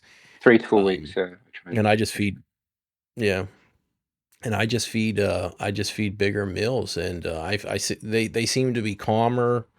And I think that might help with their disposition in your case too. If they're not, if you were to feed them once a week, they'd probably be a lot bigger, and they'd be a lot more apt to be in feeder mode because they're used to getting fed once a week versus once a month. yeah. So Yeah, well, yeah. So but when they were babies, I yes. was feeding them just over about when they were babies. I was feeding them just over about a week. I was waiting for them to poop and then give them a few days and then feed them. Yeah. It would work out just about a week, and then it moved on to about 2 week gap. And Yeah. now it's 3 to 4 weeks. I don't. Yeah, that's how I've done that. Yeah, yeah, it makes life a lot easier for cleaning, that's for sure. Definitely. So, but yeah, your female when she's gone off food for a couple months. They usually do that um when they're building follicle, like, well, when they're ready to breed. There'll be about a 2 month period where they're probably not going to want to eat, but typically before that, you usually see a little bit of a temperament change in the female. They're usually a little more less tolerant of handling, and they're usually a little hungrier. Have you noticed that in your girl at all? Like Not she'll really. push you. Not really. I haven't really seen that sort of change. Only when she doesn't eat, and then basically, like I'll remove the food, and she slithers past me and the food, and slithers out the cage, kind of thing, completely Oh, really? ignoring me and the food, sort of kind of Yeah. situation. Yeah, she's not. Yeah, but she does get hungry. Oh, she's got great appetite when she's eating, but yeah, she's not really like that exactly. But, Yeah, typically if a female don't want anything to do with food, that means she wants to breed. I'm yeah. I'm surprised you haven't noticed follicle development and stuff. I'm surprised you haven't noticed her, like, after not eating that much food, she just looks thicker. Yeah, If I you didn't watch realize for that that, was. you I didn't realize that was the follow. I said yeah.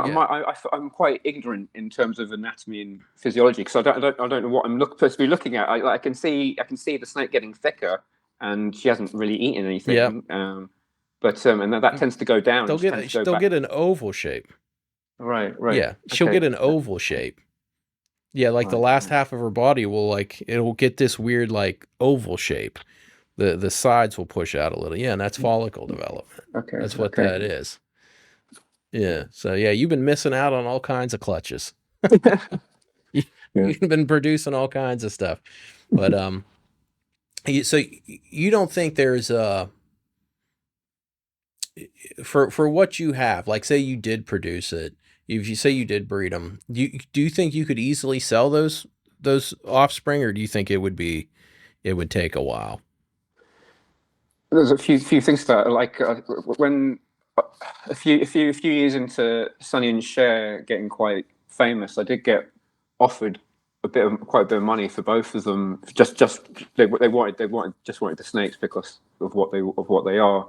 And a few people have said to me, are you going to breed them? It's like, we would love to take, if anything from the offspring of Sonny and Cher, we'd be really interested in taking them. And I've had those comments, but I said I'm really paranoid about who it. I just don't want that responsibility. I really don't want. I'd be really Yeah. upset if my snakes ended up on some like abandoned.com website kind of thing. That would upset me. Yeah, yeah. Yeah, So, we call it, it's Craigslist here. all right, yeah. Yeah, it's called Craigslist or Gumtree Craigslist or whatever. here. Yeah. Yeah, Yeah. I'd be upset. I'd be upset about that. So I don't want to breed them. Yeah. No interest. Yeah, that's breeding is cool though. Like I can't lie. Like I would love that to. I would love to do it. I process. would love to do it. I would love to do it. Yeah. It'd be like the Yeah. last part of a cycle of keeping. It would be that. It really Yeah. would. I really would love to do it. Maybe But, maybe get some king snakes or some corn snakes or something that get a pair of corn snakes and breed them to get the experience.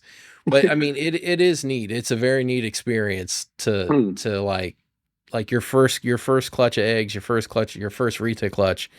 It is neat. Like it is a neat experience, and it's almost addictive. It is kind of addictive. So I mean, there's that aspect of it, but it is neat. I mean, it's just to see just to see those snakes coming out of those eggs yeah. is it's hard to explain unless you've done it. Yeah, exactly. So I think you it'd know, be you're just I mean, creating life of that degree, and it's just that's yeah, it's amazing. It's amazing. yeah. Now, what's your take on eh, this is a hard question we a lot of us struggle with because we like the animals, we want to breed the animals, but we recognize the issues of what you just said of these animals not ending up in the best places.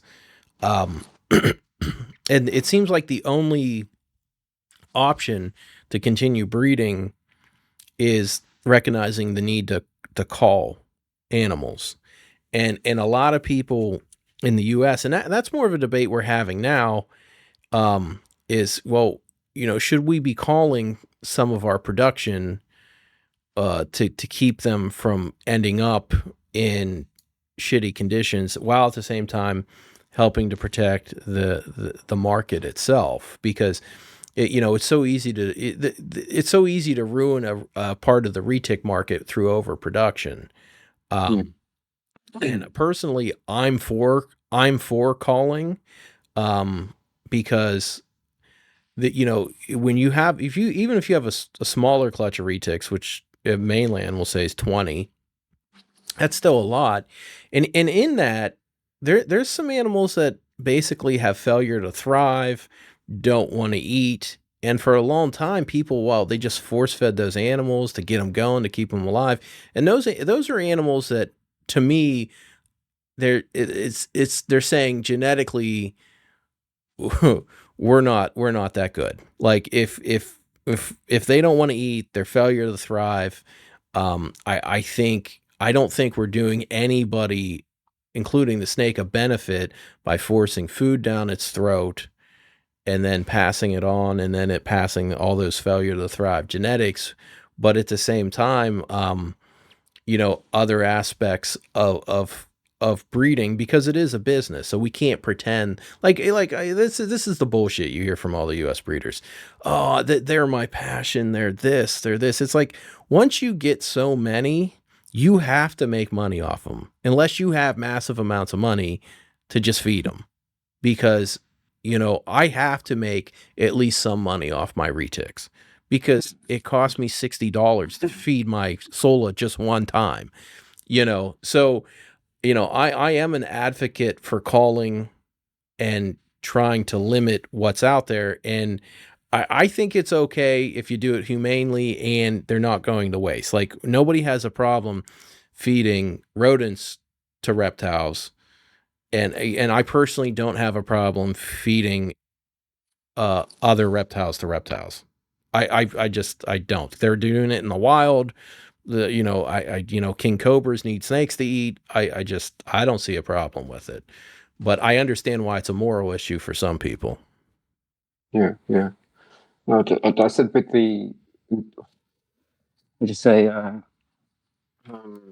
oh, sorry, hang on, just banged my knee. Um, well, feeding. Like I said, if you're going to eat something, I don't have any objection to that whatsoever. If something's going to eat something, Yeah. it's not wasteful. It's not wasteful. So, and No. it's like my stance with hunting kind of thing. I actually prefer it to. Well, I don't hunt, but I actually think the principle of it is better than going waiting for an animal to be culled in an abattoir kind of thing. If a good hunter will pretty much Yeah. put down an animal quite really quickly without it really noticing. But like I said, if you're going to eat something, I Yeah. don't have a particular problem with it. So, but at the same time, it's like if something can be fed, there's no live feeding involved, then it becomes a bit more ethical in my view. It's no more than giving a snake a sausage or from a freezer or something like that. But Yeah. for the soul culling, it's the quality of life, isn't it? If you think that these animals, I think there's responsible breeding at the same time in that, but I don't think I did have a problem with culling at one point, but I do understand why sometimes it has to be done. It would be for me. It'd have to become sort of last resort, or yeah, I said it'd be. It, and how do you put that animal to sleep? It's like I couldn't do it. I wouldn't trust myself. I'd have to go to a vet and get it euthanized humanely, kind of thing. I couldn't. I'm Yeah. not sure how. I wouldn't know how to go about doing it. But anyway, that's just me. Yeah. Well, unfortunately, there's no really nice way to kill something. Exactly. You Exactly. know No, what I mean? exactly. There's there's better ways to kill stuff, but there's Mm. no real nice way to kill something. And there's a lot of people that shit on, like you mentioned, hunting, Mm. but compare hunting to factory farming. Exactly. Like Yeah. Yeah. if you're well, I don't yeah, like I don't care what animal you are. If you had to, like, if the animal was given a choice between, like, go live your life and then someday somebody's going to shoot you, or live your life, this shit life in this pen, overcrowded in your own shit Mm. until something kills you. Like, which are you picking? Like, if those are your Exactly. option, you're going to go with the hunter. You know what I Mm. mean? So, I think, and if you're calling retics and they're being fed to monitors and or other, or like king cobras or other snakes, I think that's an acceptable thing to do. And, that's a debate that's happening a lot right now among breeders here, because we're seeing, after 30, 40 years, we're finally starting to understand that our market is so fragile and so easily harmed by overproduction that this is a conversation we need to have if we don't want to see everything we have just continually losing value. Like an example would be, I think Bob Clark, when he came out with pies, they were $50,000. Gosh. 5 years late. Yeah. Yeah. five Mm. years later, they were, you know, $1,500. Mm. To see that kind of loss is ridiculous. Yeah. My ternates, a pair of them are 2,500, and I've managed to, since 2018, they have not went up or down. I've kept them at 2,500, and I Mm. don't know of anybody else in retics that's produced a specific type of locality or morph that's managed to hold price for 5 years I think you did really consecutively. well. I think you did And really well. Yeah. yeah, yeah, and I mean, and that was by limiting how many I even bred and not overpricing them to begin with, because that's what happens. Like in the US, like they'll produce something new, they hype it up real high, try to suck as much money out of it, and then it starts to come down in value. So Mm. I didn't do that. I don't do that to my animals. But I've been fortunate enough to keep the prices where they are. Now I currently have somebody doing everything they can to ruin ternates, um, which it's not going to work. Um, I mean, and that's one thing. Like, we have that in the U.S. market. We have somebody who because of the things I say, they're openly saying, I'm going to, I got a bunch of ternates and I'm going to breed them to everything and produce a massive amount of retics and give them away for free in an attempt to do harm to me. And it's like, how are you that big of a piece of shit? Like, you don't care? Like, you're going to produce 100, 200 animals and give them away in the US market in retics, which is garbage right now, and everybody is having a hard time selling everything. So you're going to just wreck everything in an attempt to do damage to me. It's like what you're a horrible person. I mean, I know I act like a clown on the internet, but I mean, I just, man, I would never have it in me to even think to do something like that. And it's just crazy that I can't see anybody overseas doing something like that. I mean, I just don't. I don't see anybody over there doing something like that. Like I said, I'm friends with a few American breeders in the US, and I know they're having a hard time at the moment. I really do. So I'm not, I'm, as I said, I'm sort of familiar with the situation you're describing, and like I said, I think regardless of anything, I think if you're trying to, I don't know, I find doing things out of spite, or I think that can backfire really, really quite badly. I think the motivation for trying to, I think, yeah, I think there's irresponsible breeding, and I don't know. I find I do I'm aware of what is happening, but I think like I said, the market is very fragile at the moment. The longevity of the species Yeah. in the US is very limited at the moment, and I see Oh if this yeah. is I think I see this accelerating that process, because I do know what Oh those yeah. I'm Quickly. aware of your turnips, and I know, and I think they're Yeah. one of the last bastions of pure blood samples that you've got in the US at the moment. Oh yeah. There's not much left here. And and to see, and that's just another, not only is somebody doing this, but he has a small handful of people that support him because they don't like me. And I could never see I could never see this happening with the UK retic people. Or the EU retic people. And it's kind of like the live feeding problem, on YouTube that we have. It's like, this US mentality sometimes is depressing. And you know and for a long time UKEU has always kind of like led the way in better caging, a quality over quantity type mentality, and it's slowly coming to the US. I mean, in the last 10 years, I'm I'm guessing you've noticed a pretty significant shift in the mentality of retic keepers, especially among the new ones. If you want to touch on anything that you've kind of seen change over the last 10 years.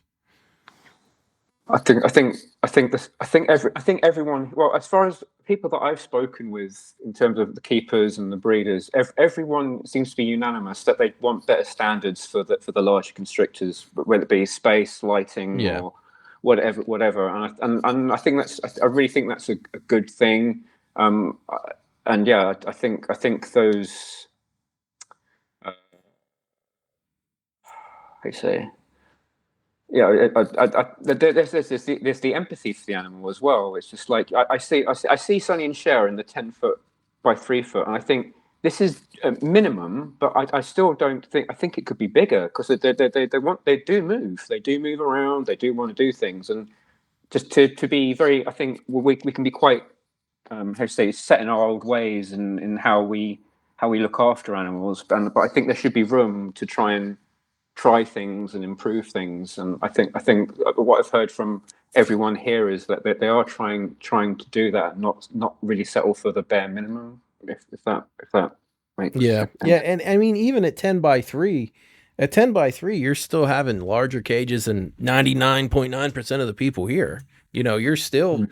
outperforming all of us, generally speaking. And and that's a part, I think, the mentality here of like, you need to have everything of everything and so much. And you combine that with the ball python factory farming uh nonsense that's kind of infected the entire industry.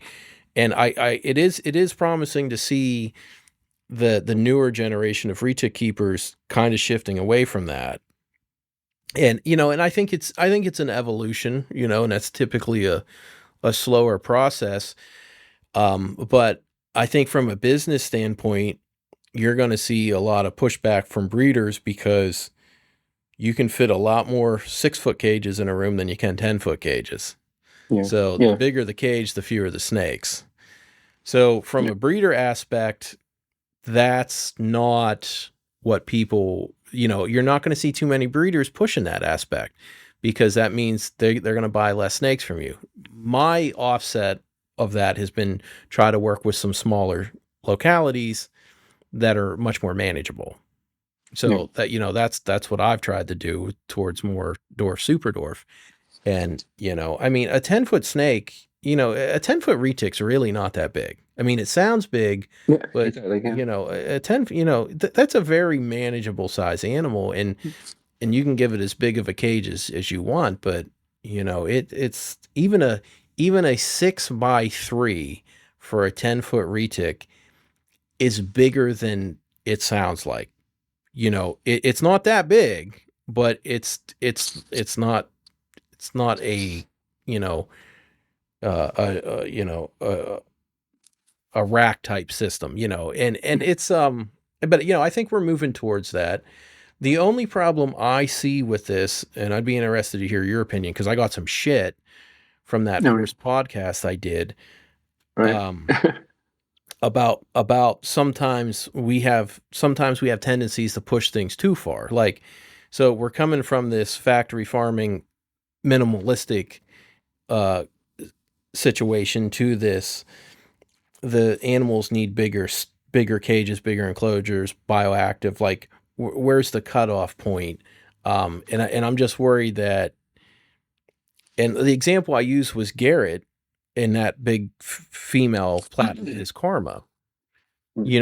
Have you seen that big shipping container cage he made with it? Did you see any of that, I might have or seen don't the you large follow that? snake he has. I might have seen the large retic he's got, but I Yeah. don't think I've seen the enclosed. I don't think I've seen the enclosed. I don't think I've seen the enclosed.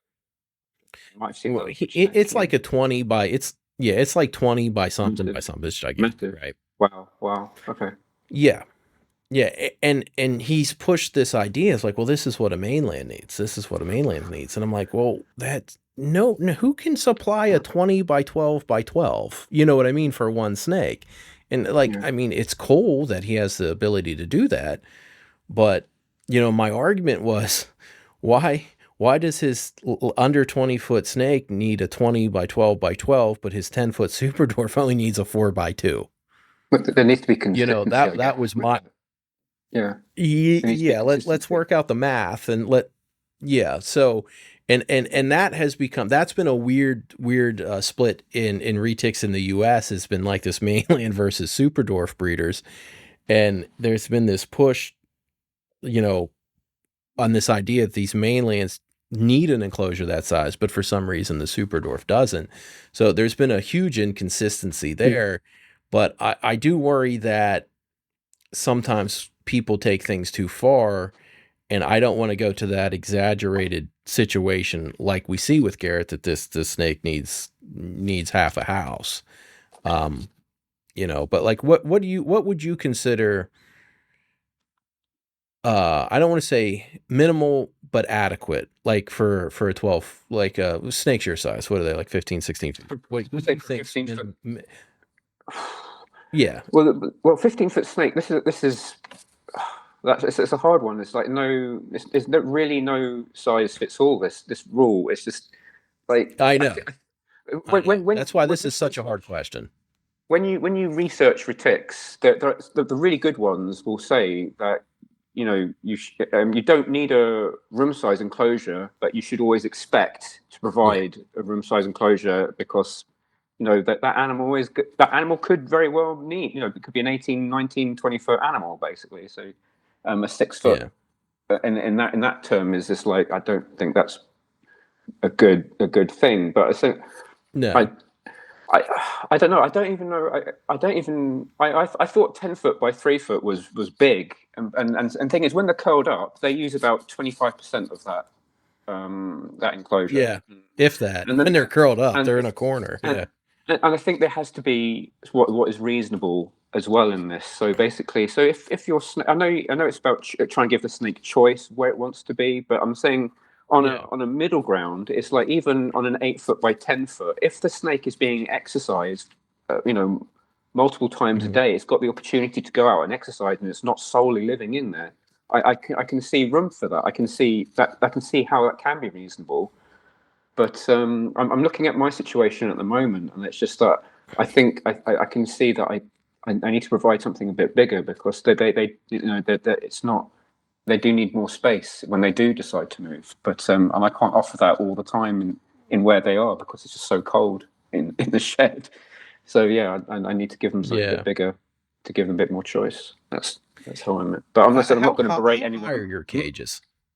They're Yeah. they're 2 foot, and Yeah, no, I'm I get really that. annoyed. I'm really annoyed that I didn't get them, asked for them to be higher. I'm really annoyed about.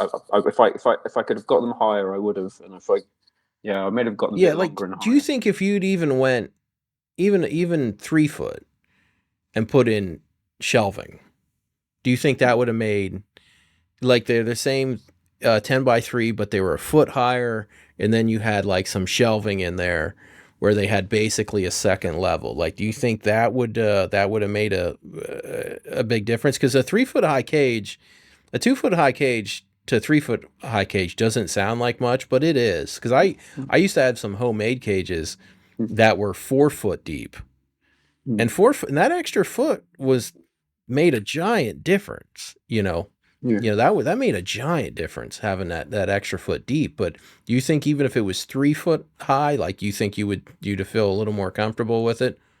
I would have, looking at how, even when they periscope in the garden, I try and get them in the Yeah. garden in the summer as much as I can. They're periscoping at least 3 foot in certain respect, Yeah. and I'd still kind of want to try and encourage that a little bit further, because I've seen Share complete go over the fence, over the fence door, and that's like 6, 8 foot, and no support, just goes straight vertically up, and it's amazing to watch. But as I Yeah. said, it's just I would like a bit more height in my cages, because I know that they don't Yeah. solely live on the ground. They do like to have a bit of Yeah. exercise, up and about. And yeah, I would try and get a bit more height. But at 3 foot, I'd still say I want a bit higher. That's why I'm going for about 6 foot, maybe 7 foot high, for the You next you enclosures. on six or seven? Yeah, yeah, Oh, maybe okay. maybe a bit higher in Yeah. terms. Maybe, I don't know yet. I haven't decided. But, yeah, How are you gonna? What's your plans to do in the inside of those cages? Because here's the one thing that I'm seeing. Well, I'm not seeing a problem with, but I know is going to be a problem.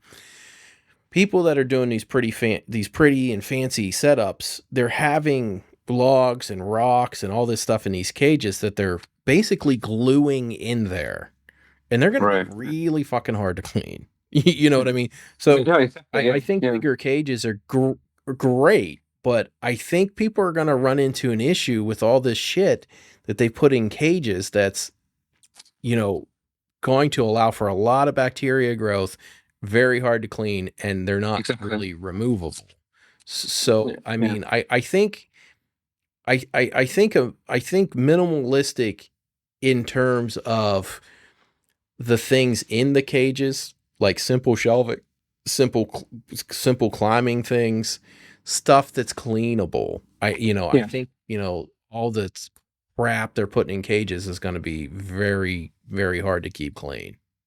Yeah, it's it. When that retic So, piss and urates hits the branches and gets in the cracks of the branch. Yeah, yeah. exactly. It's going to be, yeah, it's going to be difficult There's no to clean that. getting that out.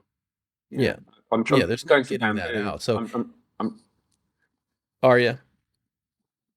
Yeah, yeah, sorry. that's pretty solid. That's Yeah. yeah, that's pretty solid. That's going to be a lot easier to clean. Mm. But I'm Yeah. wondering if, like, something, even more synthetic is going to be the answer for this. Something along the lines of piping, PVC, that kind of stuff that's very easy to clean.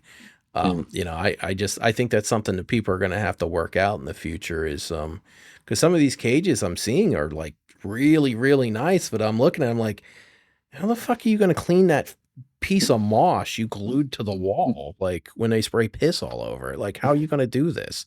And Yeah. that's, I don't know. I just, I don't know. And But this all comes back to yeah, being how do whatever you is feel? reasonable.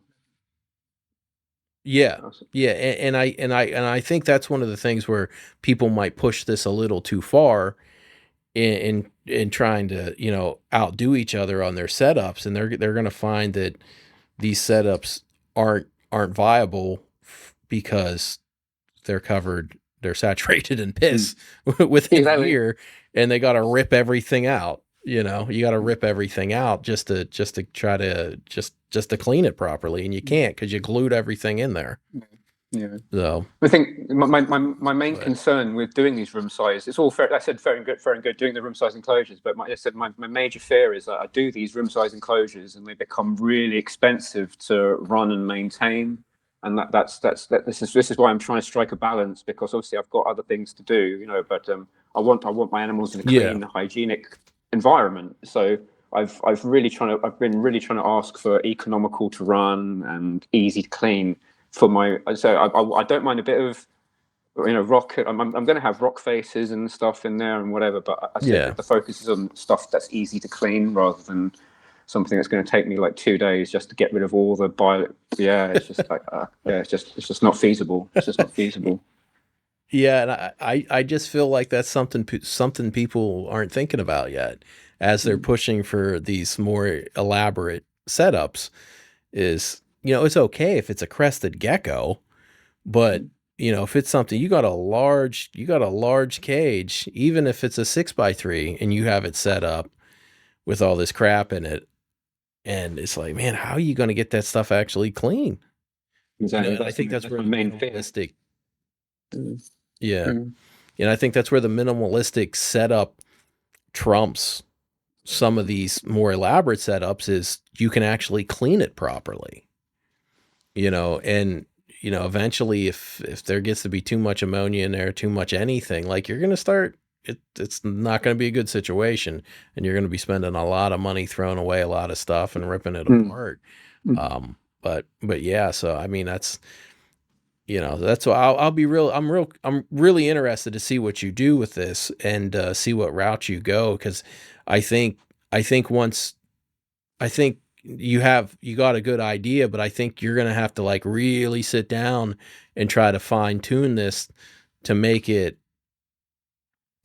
be as basically as hygienic as Mm. possible, because Yeah. it'll be, because you don't need a bunch of moss in there and like, just like, what are you going to do on the floor? You going to do like bedding, something that you can spot clean, or Yeah, I've been using for the vivariums. I've been using that like cocoa husk kind of product, yeah, like for the yeah, and that seems to work quite well. I don't know. I'm going to go with what the guy recommends, what he would recommend for using for the ground, because obviously I don't okay, know. I haven't really thought about it. Well, I have thought about it, but I haven't got a clue what substrate would be the best for those sort of things. It's going to be yeah. yeah. Yeah. I like cypress mulch, pure cypress Something. mulch, because it's Mhm. naturally antifungal. It's naturally antifungal, antibacterial.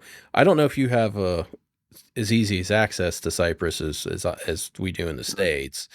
I'm not sure what your connection is over there. I do like the cypress. If you can get double ground fine cypress, it's pretty good. Okay. I do recommend something like that, and it's pretty hygienic, and you can spot clean it easy. It's not Good. too expensive. I don't know what the cocoa bark goes for. There were people. I know there's a. I don't know if you can use hemp with reptiles or not, but there's a lot of hemp type products coming out over here. They're still a little too pricey, Mm. but they're very antibacterial, antifungal, antiviral, Yeah. and Yeah, I don't know if there's any oil issues in hemp with reptiles or not. I'd have to look into it. I don't think there is, but I Mm. might be wrong. Yeah. Because they've actually started using like hemp products for uh, uh, like natural cat litter, like like Okay. Yeah. something Okay. that can you can actually compost. So I think you know there's some new things coming up that might make some pretty good substrates. But yeah, I'm. How soon do you think you're gonna have these cages ready? I'm on a waiting Like list the at the next moment. year? Or, Yeah. It's November. oh, there's a waiting. Yeah, it's a waiting list. Yeah, I had to wait. I put my name down, and yeah, I've got basically he's coming in November to measure up and start basically. So I've got to wait a little while. There's that much demand for large RETIC cages over there, He's or got is it? RETICs, and he's he because he said Oh, he okay. works what he does for colleges and zoo enclosures and stuff, and like yeah, Oh, he's okay. in really high demand for that sort of stuff, like primates and Oh, wow. all that good stuff. Yeah, and yeah, just I was blown away by the stuff that he did. So and yeah, it says like I said, if I try to do this, those snakes are going to die in that enclosure if I try making it. So I'm just quite yeah, I need someone to do it for me, definitely. Oh, okay. Yeah. So Yeah. you're not too worried about legislation or anything like that over there, because we are constantly in fear of losing interstate commerce. We're like it's always on the table for Mm. legislation. Like we we wouldn't lose our rights to keep them, but we would lose our rights to transport them in any way. Yeah. Yeah. And you don't I know Canada's right now, they got some legislation that could really be damaging, but I don't hear too Yeah. much out of the UK. Yeah.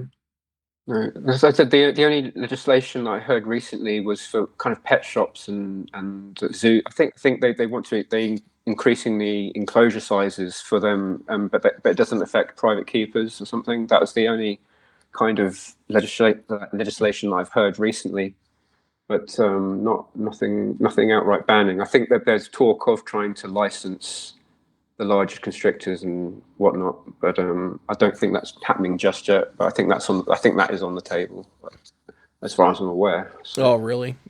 mm, Having a keeper get a license. yeah, I'm actually so real opposed to that.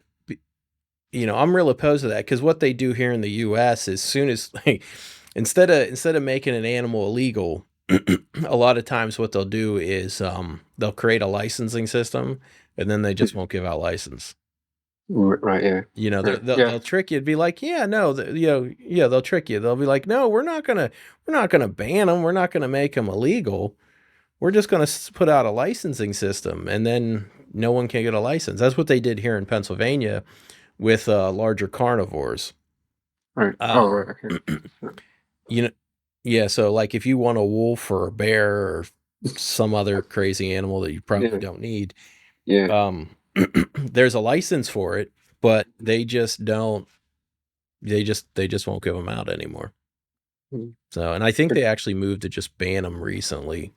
But yeah, there was a while ago, a lady uh got decapitated by her pet bear. This was Oh probably 10, God, 15 years ago. right. And and that was one of the things they used to to start like really pushing not ever handing out these licenses again. It's like I Mm, just kind of feel like if you have a pet bear, you kind of accept the responsibility that it might actually rip your head off. Like, you exactly. know what I mean? Like, I don't feel like anybody goes into owning a bear thinking like, this like nothing bad could ever happen. But yeah, yeah, she literally got decapitated, Crikey, and okay. and Yeah. they used that. But is there much demand for crocodilians? We had the big crocodilian feud on Facebook, Yeah, and I saw that. that was an interesting week and a half. But is there much? Do you see much of that over there? Any kind of demand for any kinds of crocodilians, or that seems like a U.S. thing? can only think of one person on my friends list in the UK that has, I think, a crocodile or an alligator. It's got quite or some sort of crocodilian or something. He's up north, but Yeah. I can't tell you. I don't know anyone who has one. I'm sure they probably are, but I think I know of one person that owns a crocodilian of some description. Yeah, they're Yeah, not. see, the croc shit kind of got blown out of proportion. It's very rare to see Nile crocodiles for sale. The unfortunate thing we have here is, crocs. Nile crocs aren't going to be, they're going to be hundreds of dollars, right? Um, the unfortunate thing is alligators are incredibly available, and as an industry, I don't understand why we're still doing this, but you can get a baby alligator for $40. Right, right. Yeah, like, and Ridiculous. like people saw the Nile crocodile thing and are like, oh, this is out of control, this is ridiculous. They weren't even the giant Niles, they were like the smaller ones from a different part of Africa, so they weren't like the monster Oh, Nile right. crocs. Oh, Not that okay. that makes it better, but Yeah, yeah. they were the smaller subspecies or something. But the thing is the alligators during hatch season, there's still people showing up to shows that have, that bought up a 50 lot or a 100 lot, and there's just all these baby alligators, and they're $40, $50. And Mm. and I don't understand. I mean, I can't imagine you'd ever see that over there. You would never walk into a reptile show and just be able to get an alligator for $40. It seems unheard And I'm of, not saying really. alligators should be yeah. Yeah, I'm not saying you shouldn't be able to buy an alligator. I'm not saying that. I think if you're capable of owning something, you should. If you are capable of owning a grizzly bear responsibly, you should be allowed to own a grizzly bear. A lot of people disagree with me on that, but I think it's your right to put yourself in harm's way owning a grizzly Right. bear. And if you're responsible and capable, whatever. You know what I mean? If we let his, if you're able to provide for him like a zoo can, what's the difference? You know, but Yeah, so if you, yeah, I'd I, agree. I I, kind of agree with that. yeah, I mean, it's ridiculous, but at the same time, it's like, well, if you can do what a zoo does, what's the difference? Other than the zoo charges people money to come look at it and you don't. Like, what's the difference? You know, but I don't understand why. It was Darian that from Morph Market that kind of got all that shit started, and um he makes some good points about some stuff, but I don't think those Nile Crocs were as big of a deal as a lot of people felt like they were, and the amount of alligator to Nile Croc ratio that the alligators are a much bigger issue, and I think you should be allowed to own an alligator. If you can provide for an alligator, get an alligator. But Mm. the fact that this industry is still pumping out $40 baby alligators. I mean, that's, the US reptile industry can't seem to figure out why the government's always going after us. It's like, well, look what we fucking do. Yeah, Like, look, yeah, look what we do. We show up with a 50 lot of baby alligators for $40 each. Like, yeah. what did you think was going to happen? And it's in Pennsylvania. That's one of their problem reptiles in Pennsylvania. It's not warm here. It's Right, and right. one of the big problem reptiles that get dumped is alligators. Because as soon as they get 3 feet, they're they're not cute anymore, and they can do some damage. Mm. Even Mm. even at 3 feet, an alligator, 3 foot alligator can take some fingers off. Exactly. So Yeah. yeah, but yeah, I can't imagine what that like from your guys' perspective of seeing stuff like that. It has to be like, what are you doing?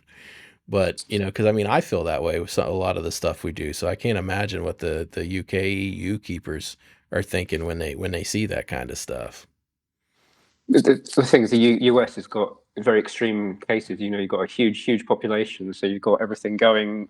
Yeah, Whatever happen, whatever variables triggering off, you've probably having to deal with that anyway. So it's just Um, yeah, when we look at when I look at what's going on in the US, sometimes it's like, well, it's extreme, but it's the US. It's what the US is Yeah, doing. It's some quite yeah, mad and eccentric stuff, but yeah, if it works, I guess it yeah, works. yeah. But yeah, I don't know. Well, unfortunately, a lot of what we're doing in the reptile industry isn't working, Mm. and the like a lot of the mass production, and we get a lot of shit for the venomous, the big snakes, the big monitors, but a lot of people don't want to talk about the overproduction of things like bearded dragons and those kind of animals that are in that $50 pet store price range, and nobody wants to talk about that stuff, and um, it's unfortunate because I mean to me an animal is an animal, and you need to breed responsibly, whether it's a king cobra, a retic, or a bearded dragon. Like they all need Yeah, produced in responsible numbers, yeah, and we don't. It seems like you guys have a little bit more of that mentality than we do. Like it's the concept of being responsible is applied uh, equally across the board, whereas here we kind of get like, well, you guys need to quit breeding venomous and retics and big monitors because it's making all the ball python bearded dragon breeders look bad. It's like you're still you're still yeah. overproducing. You're still mass producing animals that there isn't nearly enough buyers for. How aren't you making yourself look bad? So what's your take on that versus seeing the overproduction of retics versus the overproduction of ball pythons? Does that do you see a real difference there? Or I mean, or do you just see it as maybe like some U.S. hypocrisy on selective outrage? I said that I can definitely see us. I can definitely see the argument for there is hypocrisy and double standards with that. It's just I said with all this arguments going on with, especially with the Nile crocs. It's not really that the Nile crocs have, well, it's not from my side that they're for sale. It's just that anyone, because in the environment they were sold in, I think anyone with cash could literally just walk up and buy one basically if they.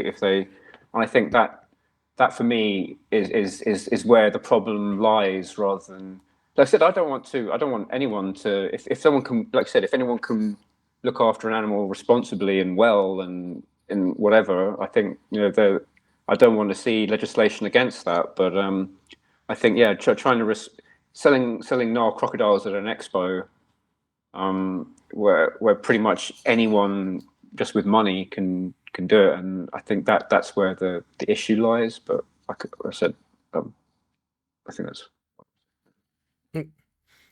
So I guess I wouldn't say an argument or pushback against it, but I would say, is there any real difference um, between an irresponsible person buying a baby Nile crocodile and an irresponsible person buying a baby ball python or bearded dragon? That's where I have a problem with any kind of outrage against crocodilians, large constrictors, or large monitors or venomous.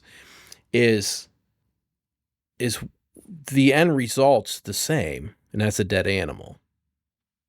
yeah, Maybe in the case of yeah, yeah. I think, yeah, yeah, the outcome long term isn't going to be good for that individual.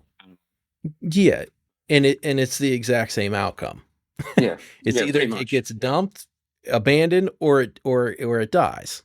Yeah, So but I mean, so I guess that's the problem I have with the Nile Croc outrage was, how many Nile Crocs were sold to irresponsible keepers that day versus ball pythons versus yeah, bearded dragons versus some little geckos, which how I mean it was drastically higher, that the numbers are drastically higher that a much, let's say media friendly reptiles got sold to irresponsible people that day.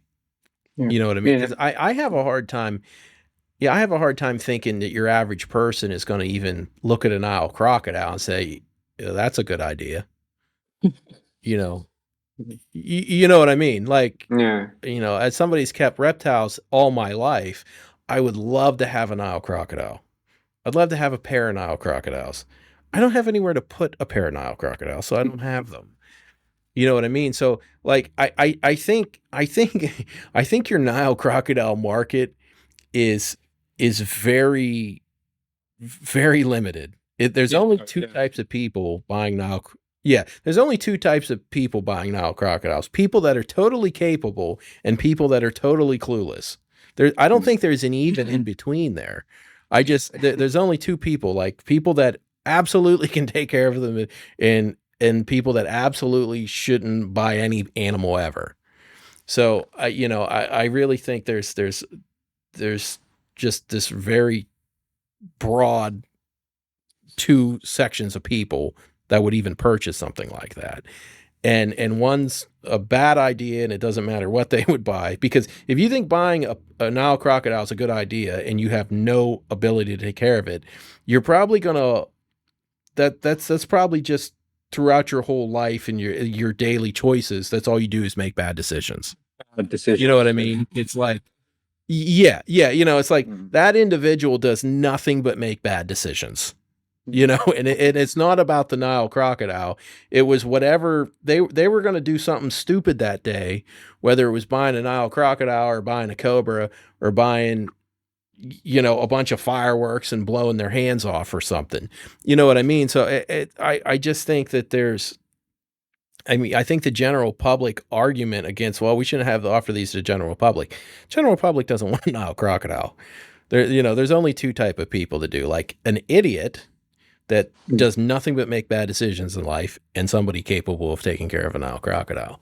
So like that is my argument for that. But I think I have a solid argument to say, what about all the media friendly reptiles that are being sold in much larger numbers to people that that don't know how to take care of them? Like how like that's a conversation nobody wants to have. Mm. Um, and I don't know if you've ever seen any of the videos that came out of like the large like suppliers for box chain pet stores. It was I think it was Reptile by Mac, John Mack out of Ohio. PETA or somebody snuck into his facility, and he was a large producer of bearded dragons and stuff like that. And I'm not a big PETA fan, obviously, but the stuff they were showing out of that facility was pretty rough, Mm. and that was, that facility was for supplying the box chain corporate pet stores here. And nobody's trying to make them illegal. You know what I mean? It's like nobody seems to give a shit about the neglect and the abuse for this certain sector of the reptile industry, but this other sector, which I call the scary sector, everybody's for regulating. So I mean, what's your take? What's your take on that? I mean, do we just not regulate? Do we try to come up with sensible regulations while trying to offset the government just making everything illegal? Or like, I don't even know what the answer is there, to be honest. I think that's the answer. I couldn't give you an answer. It's just such a complicated. Well, it's not. It is complicated because it's the reason why it's complicated is because of, like I said, the hypocrisy and the double standards of it. What Yeah, you're damning this really small niche, but admittedly very yeah, hard to keep animal. At the same time, you've got thousands and thousands of other animals that are very quite cheap to buy, commercially available, relatively easy to keep pets that meet a really bad end because of responsible selling. So yeah, I don't know what the yeah, answer is. I might, like I said, I'm very much for, like I said, from my point of the large constrictors, I'm very much in favour of them because I think they've still got. They have their place as pets. I really believe that yeah, they, and so yeah, that's my argument. I wouldn't want something taken off the table if it can be looked after really well, or to as best as you can provide. but I don't know what the Yeah. answer is. Now, I don't know what the answer is. yeah. Yeah, and I don't either because I don't know where the middle ground is on that. Yeah, exactly. And you know, and I don't want to pretend like I have the answer there either because my answer might do more damage than good if it was enacted. Mm, And I don't, you know what I mean? And I don't want to presume to know what's best for the world mm, when I can't see far enough down the road to know the implications and impact if that was put into effect. So, I think it's a really hard answer to correct to even come up with the right answer. I mean, mm, there's just so many variables that you got to look into it. And there's a big argument on importation, like importation of animals that are being mass importation, like baby Savannah monitors, and a lot of them. A lot of that. That was another animal I think Darian used as criticism of mass, just going to shit homes and mass importation, very high mortality rate. And once again, I got to make the same argument of, well, what's the difference between the mass importation of Savannah monitors that's clearly not impacting the wild population, because if it was, they'd already been wiped out, so they're farming yeah. them or something, Mm, and the mass production of captive born uh, leopard geckos, or something like that. Like, why do we just assume because it was captive born and bred in the U.S. and not an import that it's not meeting the same fate as a lot of imports? And I mean, does anybody actually have the data to make the argument one way or the other? My guess is that once you get animals into a certain price range, I call them throwaway pets. I don't care mm, what kind of animal it is. Once you get mm, under that $100, once you get down around that $50, that's most likely an impulse buy for your kids.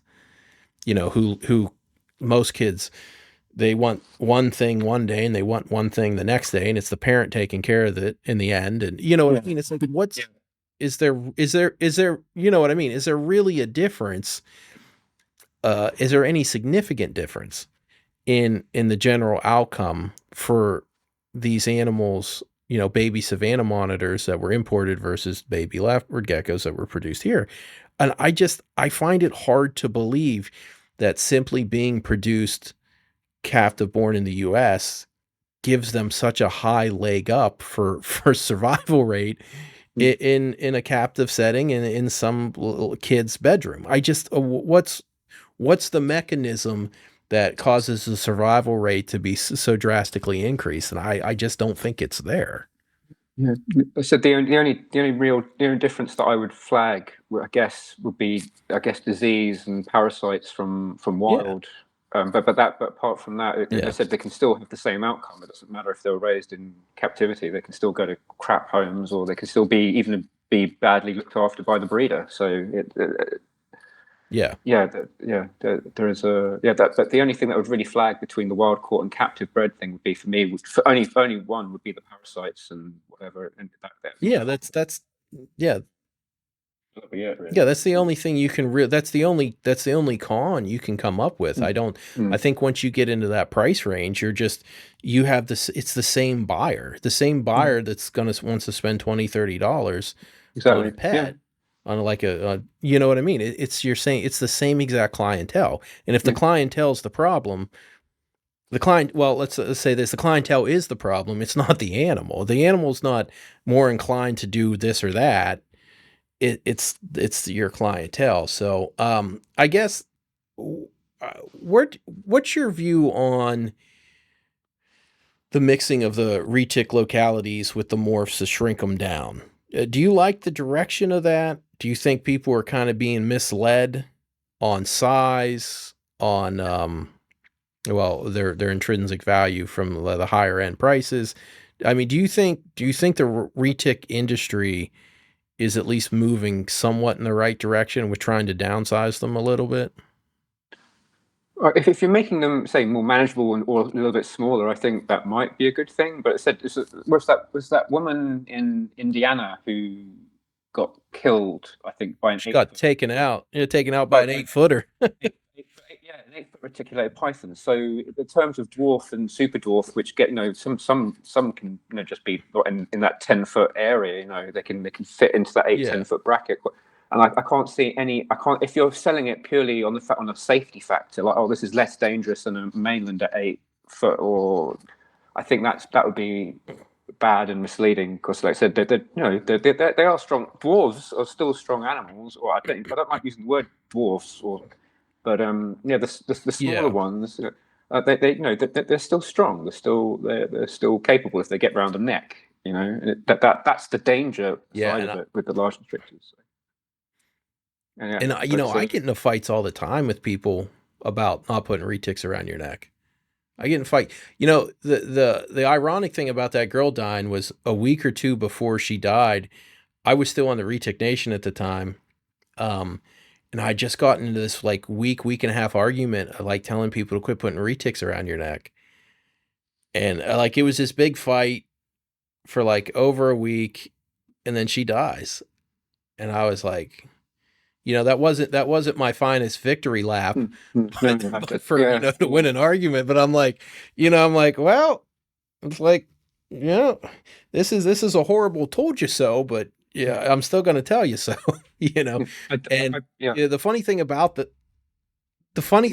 that snake, I was offered that snake twice. Oh, Twice right. I was offered that snake for free before it ended up at Don Munson's house, and Mm. I just got offered that snake again. I've been offered that snake 3 times for free because nobody wanted it because it was such an asshole. Yeah, that I, sounds. I yeah, Yeah. the first, yeah, it's like because I got offered that, and I was like, no, I don't need another mean snake. Another person gets it, like, dude, you want this? Like, they're like, dude, you want this? So I'll just bring it to your house. I'm like, no. Ends up at Dawn's, and it's like I should have taken that snake. You know what I mean? Well, I should have taken that snake because hindsight. Yeah, hindsight um is, but it's not your. It's yeah, not your yeah, responsibility. because I never thought in a million years some person would think it'd be a good idea to put a very aggressive male around their neck.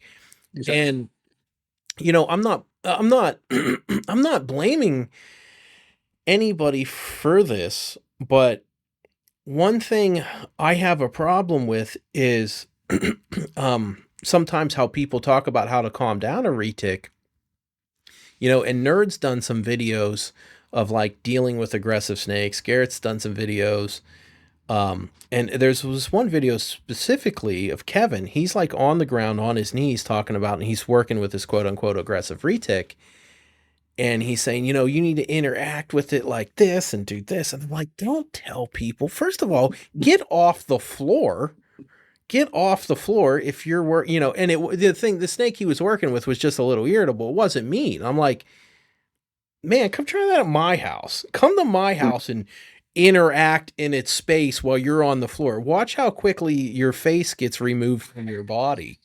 Mm. It's because that's they're gonna go right for your face. And I'm like, Mm. and telling these, and just telling people like,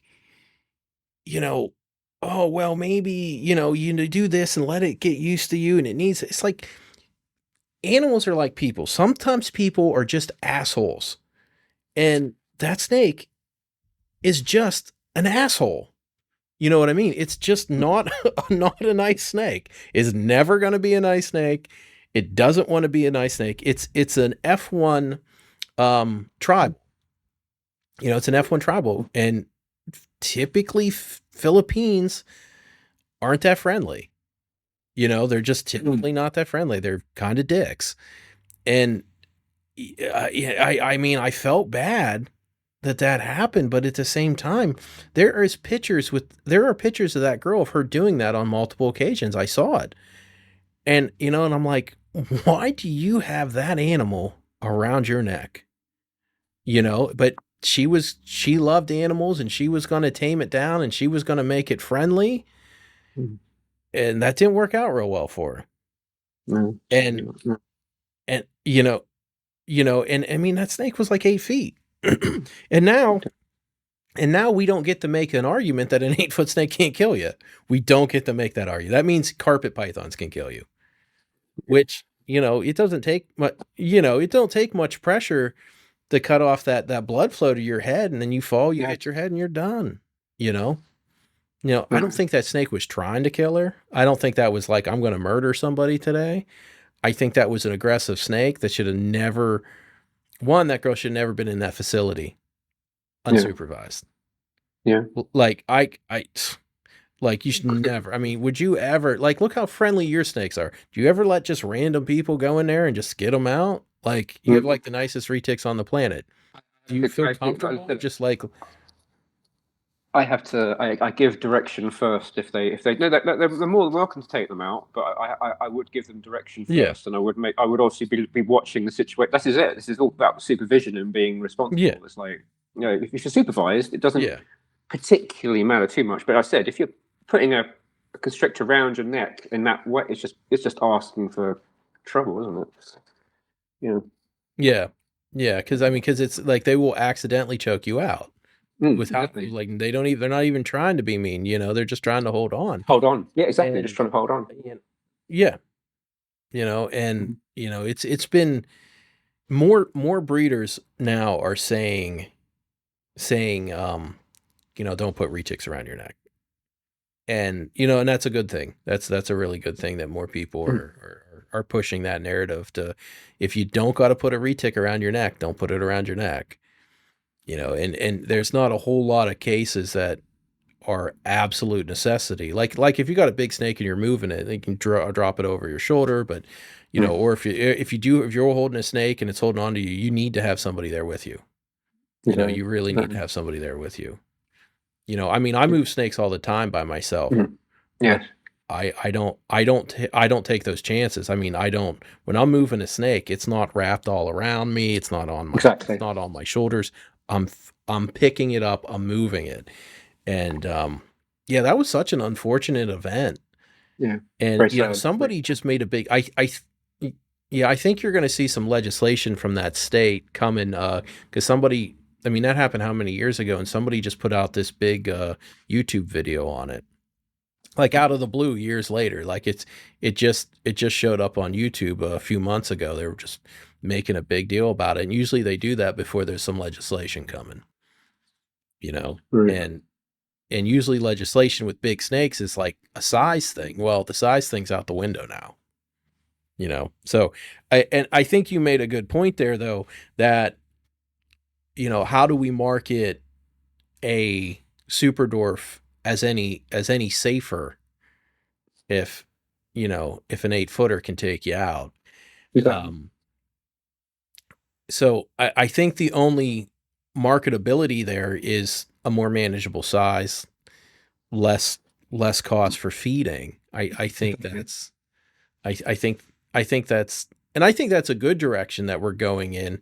But I also think, like someone like you who wants a big snake, I think there's still a need for people to be producing some big snakes so people like you that want one can have one. So Yeah. I think that's the other balance we kind of got to find. But when I've been approached by, I mean, quite a lot of people, and I've been when I was doing this initially for the first few years with my daughter, and literally there were two groups of people in snake keeping perspective. Like there were the parents who have told who have got large constrictors, and they said they've watched the videos, and they've been less. They were talking with their partners about getting rid of the snakes because they thought, no, this is just it's just going to be this accident waiting to happen, and they've seen the videos, and that Hmm. they've changed their minds on wanting to get rid of these animals, and that they can see some sort of manageable path for family life and large constrictors in the house. And also, there's another group of like a lot of Burmese python keepers have come to me saying they were initially put off by mainland retics because of their perceived snappy nature, which they still do, but Yeah. they're more confident that that after seeing some of the videos that no, they don't have to settle for a Burmese a reticulated python is just as a valid choice for them, if that makes any sense. So I've had that come at me a few times, which is, I guess, a good thing in terms of people wanting, well, understanding better how to go about with the mainland. Yeah, yeah, and I don't know if you've ever worked with berms, but it's I like berms. I used to breed berms, but they're boring compared to a retic. You know what I mean? They're just not. They just they're just different. You know what I mean? They Yeah, just don't yeah, have definitely. that. They're not as curious. They're not checking things out. Like, retics. I retics. I guess the best way to put it is retics have more of a personality, I think, than Mm. Burmese pythons. It's not a knock on Burmese pythons by any means. I love berms and all, but I don't need a bunch of Burmese python breeders, sending me death threats because I said they're boring. Um, but no, I mean, they're just not retics when it comes down to it. It's I've had a lot of different species over the years, and I can't think of anything that interacts the way retics do. Yeah, I think the And I think closest would be. that's the appeal of them. I think the closest you would get in would be like a lizard form with a monitor or something. There is more. There's more to it. Yeah. There's Yes. more of a. There's more to it. Yeah. The retics. There's more work. They're kind of, if they were in Jurassic Park, there would be kind of the Velociraptor kind of. There's something always Yeah. turn. I don't know. Yeah. There is something more. There is something a bit more to them than the Yeah. others. There's the yeah, there's something more going on there. Mm, And mm, I think that's the appeal of them. Cuz once you get them, it's you just have a different outlook on definitely. other species once you have retics, you definitely have a different outlook on them. Um, but yeah, is there anything else you wanna touch on? Any topics that we didn't hit that you kind of want to touch on? I actually can't remember. So No. I think you covered quite a good range of topics. So yeah. yeah, I'm we've been I'm talking sure I for a can. while. Well, you can come on again anytime you want, but I've always wanted to. I always assumed you'd be on somebody else's podcast because I've always wanted to hear like your perspective on working with your animals and all of that and your experiences with it. I just assumed I'd see you on something sooner or later, and it just never happened. Well, So I know Lucas had reached out to you. I know. It was. Oh, it's such bad timing. He did, and that was supposed to go ahead because I just finished the legal issues that I was trying to mention earlier that had got resolved. So I Yeah. thought, and then and then I forgot about it, and then this legal issue then reappeared, and then I couldn't talk about it on that podcast, so I kind of left it for the time being.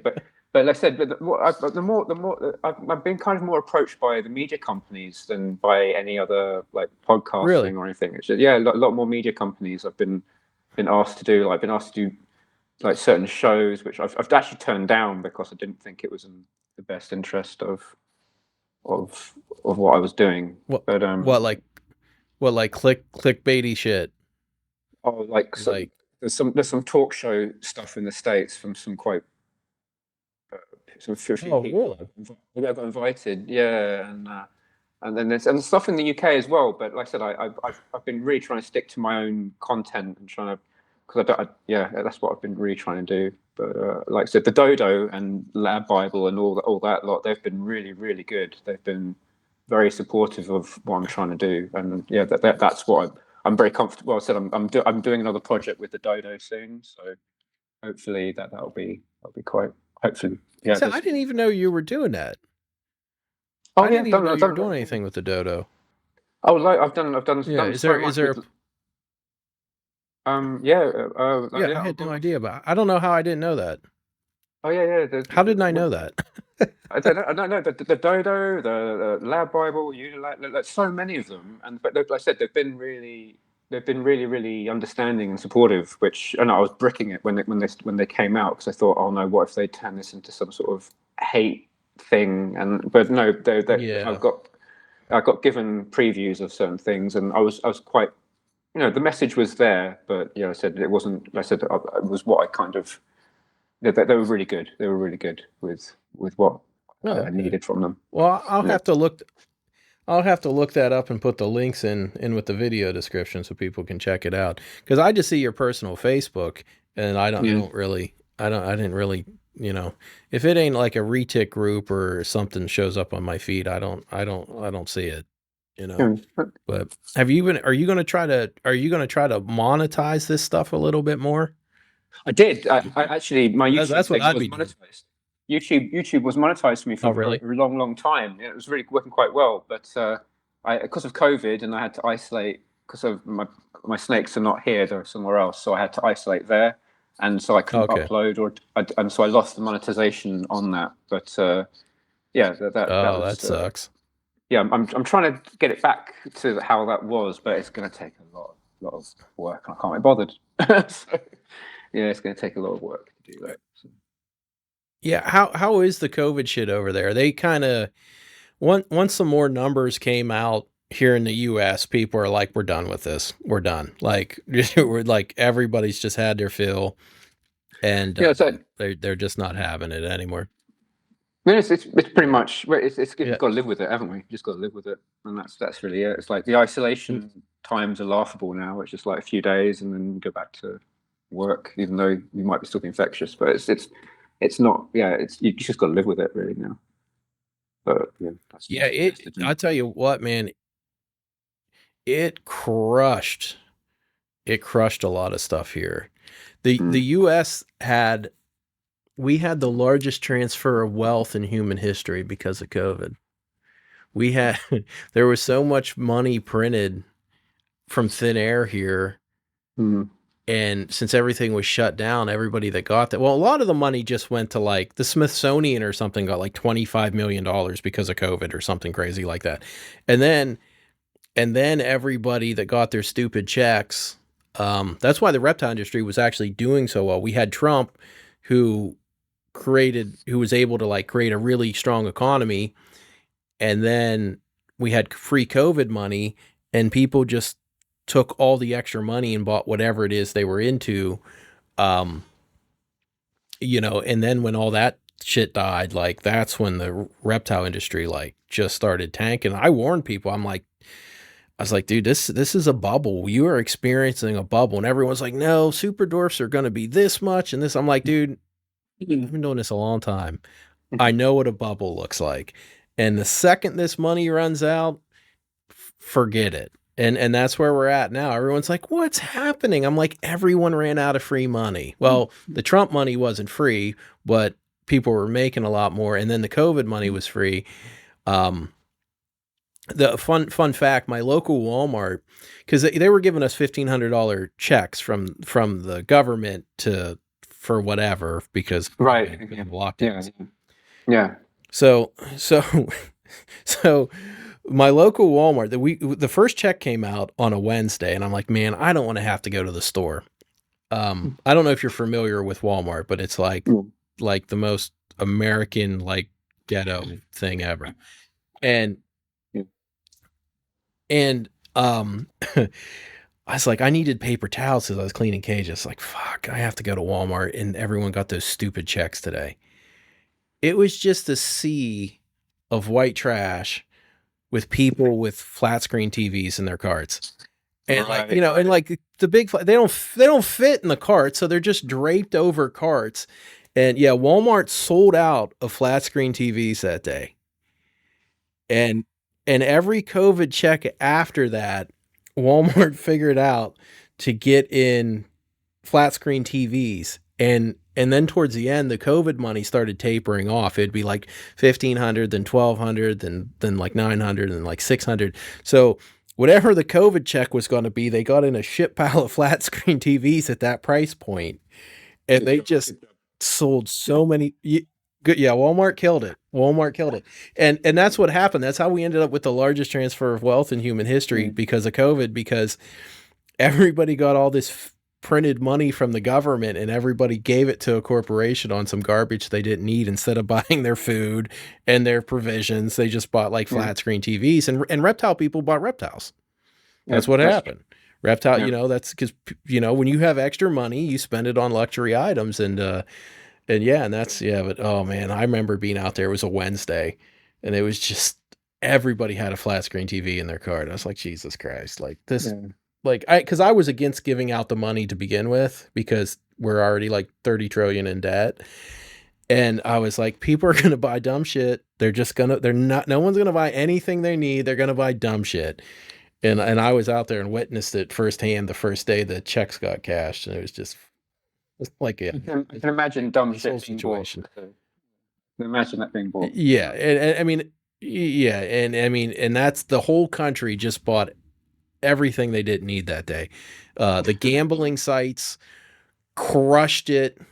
OnlyFans went through the roof. They had like, I forget how many 100% worth of gain from that, because people were gambling, buying porn, buying TVs, buying snakes. It was, yeah, it was a very interesting. COVID was a very interesting thing. Like, I really hope, the somebody's writing that wrote that stuff down, because that'll be a very interesting historical read about the time a virus popped up and very strange things happened. You know what I mean? Because I mean, I've been around long enough. I've seen H1N1. I've seen other stuff, but I've never seen reactions like that. And I mean, I don't. Just everything I don't know if you followed any of the American stuff with like Dr. Fauci and stuff, but it was crazy the stuff that came out with him. Like he funded like crazy, horrible studies in Africa where they had, I think, sandflies like eat beagles alive and stuff. Like taxpayer money went to like crazy. Yeah. It was all like, oh, this is conspiracy. And then it was like, no, this happened. Yeah. Like it was horrible. Like some of the stuff he had his hands in. And he was like the leader of that. Like he killed a ton of people in the 80s and everybody just forgot about it. Like when the AIDS things popped up, like he came out, he pushed some bullshit medicine and just wiped out all these people. And I'm like, why is he in charge of anything ever? Dr. Fauci ended up, I think he was the highest paid person in the US federal government. Like there's all this weird stuff that's came out about that dude. It like, and COVID was such a strange thing. And it just, I mean, it collapsed so many businesses here. And at the same time, the reptile industry became the strongest it's ever been for that period of time. Yeah, I did hear like there was boosting sales during that time for reptiles. I did hear. It was beyond boosted. I mean, it was like nobody had ever seen anything like that. It was, it was crazy. Like to give you an idea, like weird stuff went up really high in value. Like Dumerals boas, were selling upwards around $1,000, and I had just quit breeding them. And I was selling them for $100 a year and a half prior.